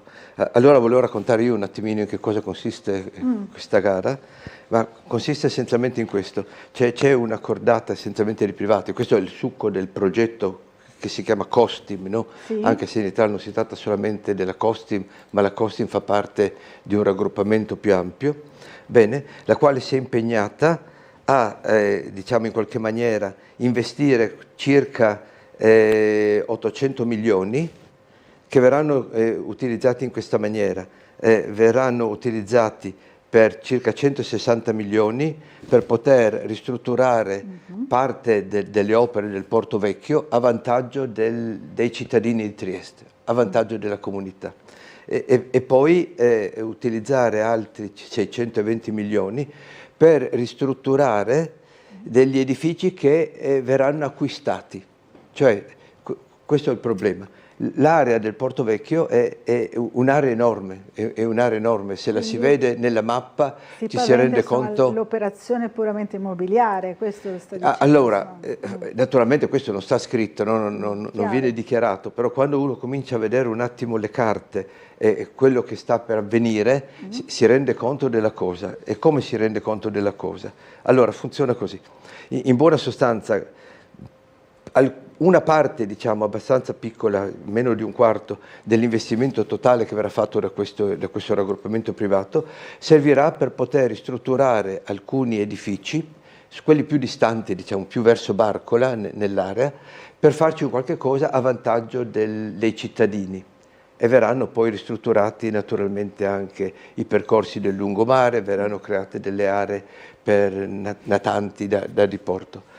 Il grosso degli edifici però che costituisce, no, quelli che sono i grandi magazzini, certo, diciamo, di Porto Vecchio, verranno venduti nell'arco di 3 anni a questo raggruppamento, il quale naturalmente diventandone proprietario esclusivo, potrà farne quello che vuole. Cos'è che viene dichiarato finora? E questo è il problema che ci ha preoccupato. Se uno va a vedere i numeri e che cosa sta scritto nell'impegno, bene, per la parte pubblica, che ripeto, come metratura, come cubaggio è molto ridotta rispetto all'insieme dei magazzini, verrà realizzato, mi sono portato alcuni documenti, verrà realizzato per gli abitanti della zona, ma aperto anche ai cittadini, anche che cosa? Un centro sportivo, un centro balneare con spiaggia, verranno fatti dei parcheggi pubblici, verrà creata una darsena con 500 posti barca e verrà riqualificato il waterfront. Degli altri 19 edifici che costituiscono il grosso verranno costruite delle residenze, degli hotel, degli uffici e dei negozi. Quando uno va a vedere poi, diciamo, le cubature, no? Allora scopre che per quanto riguarda la parte che verrà ristrutturata a vantaggio del pubblico, ci sarà sport, spazi pubblici, una centrale, una spa.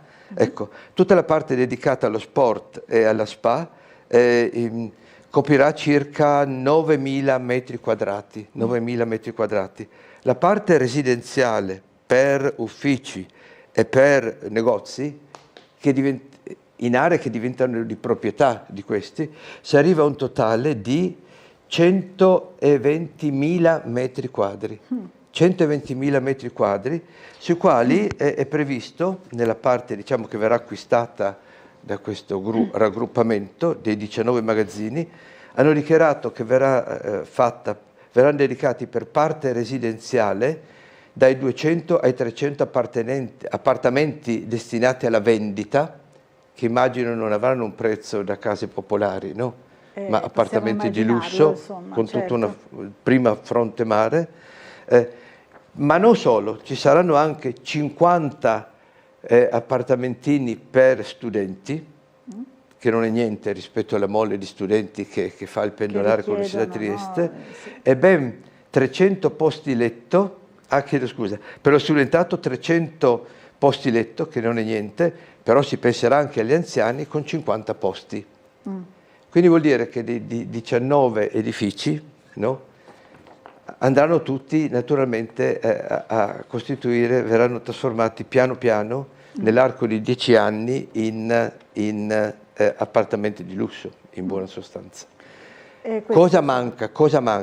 Manca quello che lo stesso Comune aveva identificato nelle prime valutazioni, come il fatto di dover preparare degli spazi essenzialmente per attrarre essenzialmente industrie di alta qualificazione, per poter costituire quelli che si chiamano gli spin-off, cioè delle piccole o medie imprese nate naturalmente da tutto quello che è il contesto dei nostri centri di ricerca, certo. E creare un qualche cosa che diventi attrattivo essenzialmente per anche ricercatori, esperti e imprese, diciamo, di tecnologia avanzata che vogliano insediarsi qui. Insediarsi qui significherebbe non solo portare le famiglie e creare un tessuto vivo, ma anche creare opportunità di lavoro. E quindi in buona sostanza cosa succede?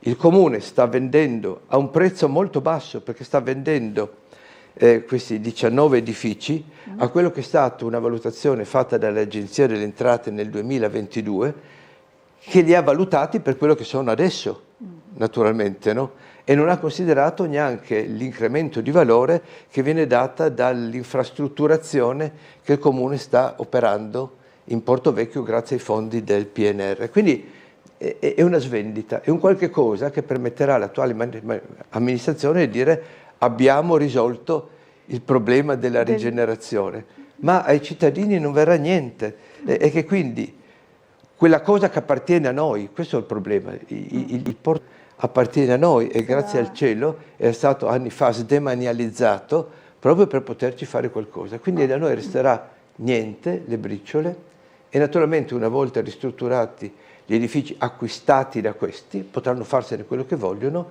e potranno fare tre cose. Una, non far niente, però mettere il loro valore a capitale per cercare di risanare dei bilanci traballanti, oppure venderli come sono a qualcun altro man mano che troveranno dei compratori e questi ne faranno quello che vogliono, oppure lasciarli lì in questo stato di degrado come si trovano oggi. Cosa non va? Non va questo e lo dico rapidamente. È un modo di fare simile a quello dell'Ovovia. Non so se vi ricordate l'Ovovia. Era nata con la barzelletta che per non accettare il referendum il comune aveva detto ma non lo si può fare perché dati che i soldi sono europei bisognerebbe fare un referendum a livello europeo. No, non è vero. Non si può cambiare l'utilizzo di quei fondi, cosa non vera perché poi sono stati dirottati per fare rotaie altrove. E addirittura era stato detto non è vero che c'è una legge italiana che vieta di andare a tagliare un bosco protetto perché la legge vieta impianti da sci impianti da sci e gabinovie. E quella volta qualcuno, un alto dirigente del comune, aveva detto che non era disgiuntivo, era congiuntivo, cioè gli impianti erano vietati solo se fatti a vantaggio di piste da sci. Naturalmente il ministero ha detto ma ragazzi, l'italiano dovreste saperlo leggere anche voi. Ecco, qualcosa di simile sta avvenendo perché naturalmente prima di poter fare qualunque cosa occorre naturalmente che un progetto venga sottoposto a una valutazione di impatto ambientale che può essere fatta in maniera diciamo speditiva o molto definita, accurata con tempi diversi. Bene, i proponenti stanno cercando di passare per la parte speditiva. Veloce, diciamo. E che trucco stanno adottando? Stanno adottando il trucco di aver fatto una valutazione di potenziali rischi non sull'intero progetto che riguarda anche la ristrutturazione dei 19 grandi magazzini, ma solamente sulla parte pubblica. Facendola solamente sulla parte pubblica si arriva a un valore di 162 milioni che, essendo inferiore ai 200 milioni, non fa scattare l'obbligo di quello che viene chiamata una conferenza di servizi con la parte pubblica. Quindi è uno di tanti trucchetti affinché in qualche maniera le cose vengano decise dall'amministrazione e nessuno disturbi il guidatore. Il manovratore, ecco. No? Come si dice. Allora, sentiamo un attimo la telefonata. Pronto, buongiorno, chi è in linea con noi? Sì, buongiorno. Intanto il signore ha detto Ovovia e sa benissimo che si chiama Cabinovia. Okay. Ho detto anche Cabinovia, chiedo scusa, ha ragione lei. Però voi da sinistra fate apposta sempre a chiamarla Ovovia e sapete benissimo che si chiama Cabinovia, solito. E comunque voglio tornare sui discorsi di ieri dei Taffarugli. Allora, intanto la manifestazione per Amerigo Grills era autorizzata, si fa da tanti anni. Ognuno commemora i suoi defunti come vuole e si può fare. E questi gruppi che voi chiamate nazisti, fascisti, sono regolarmente iscritti, regolarmente nelle votazioni. Si può fare il saluto romano si può fare. Ai funerali si può fare, c'è una legge che dice che si può fare il saluto romano. Poi volevo dire un'altra cosa, sì, si può fare, informatevi bene. Poi voglio dire un'altra cosa, sono andati gli antagonisti a provocare, come sempre. Sono andati e li hanno lasciati arrivare fino a vicino, di conseguenza succedono scontri, succedono queste cose, perché se io commemoro un defunto, a me arriva gente, mi provoca, arrivano là fino a pochi metri, succedono queste cose. Naturalmente i filmati, vi dico io come andrà a finire, i filmati sono fatti da una parte sola, il Piccoli ha già messo tutti gli articoli, tutto questa roba qua. La magistratura come sempre, sappiamo di che parte è, basta vedere chi voleva il referendum, chi voleva contro la magistratura, cioè il referendum contro la magistratura era di sinistra. Proteggerà naturalmente i suoi, il risultato sarà 20 indagati dalla parte dell'estrema destra e uno forse della sinistra, ma non credo, sarà difficile. ed è sempre la stessa cosa, ma ricordatevi che una manifestazione era autorizzata e l'altra no. Okay. Se organizzano una manifestazione gli antagonisti o i centri sociali o cosa, non ci si riesce ad avvicinare neanche di 200 metri che vieni già fermato, quindi è stato fatto come sempre e dopo si lamentano, ma sono successi questi episodi, i soliti fascisti. Non è vero niente, come sempre è stato calcolato tutto e verranno condannati quelli che erano alla manifestazione. Secondo lei verranno condannati gli Ma esponenti... sì, 20 di destra e uno di sinistra forse, perché tanto il magistrato sarà della corrente sinistra, come sempre, e quindi andiamo avanti così. Comunque i gruppi di estrema destra, io non sono di estrema destra, i gruppi di estrema destra stanno crescendo in tutta Europa, da tutte le parti, proprio perché la sinistra ha questo modo di fare, questa ideologia e questo modo di fare provocatorio. Posso rispondere? Prego, risponda pure. Volevo rispondere. Grazie signore che ha offerto un altro punto di vista. Evidentemente per quello che avevo detto l'ascoltatore mi ha identificato come una persona che senz'altro sta a sinistra ed è vero. Ed è vero. E quindi volevo ringraziarlo perché nella mia posizione certe volte vedo delle cose e mi preoccupo, no? Mi preoccupo per la democrazia in Italia, ma adesso sono veramente contento perché mi ha reso palese il fatto che in Italia tutti i giudici sono di sinistra, tutta la polizia è di sinistra, vengono organizzate solamente si va con la mano molto leggera sulle persone di sinistra e quindi vivo in un mondo ideale che in qualche maniera si prefigura con quelle che la persona crede siano le mie idee di sinistra. In realtà le mie idee non sono di sinistra, sono di una persona che è molto contenta che dopo il ventennio fascista ci sia stata la resistenza e che in qualche maniera la nostra Costituzione sia permeata dei valori che hanno fatto sì che poi sia stati in quegli anni essenzialmente per primi gli italiani, no? a liberare l'Italia. Questa è la situazione. Questa è la situazione. Allora, siamo davvero in chiusura, quindi non posso fare altro che ringraziare Sergio Persoglia del Partito Democratico e invitarlo a tornare a trovarci presto, magari per approfondire nuovamente la questione del Porto Vecchio. Ci sarà bisogno. Ce n'è sicuramente bisogno, dice il nostro ospite. Grazie, torni a trovarci, grazie a tutti voi che ci avete seguito e buon proseguimento di giornata a tutti.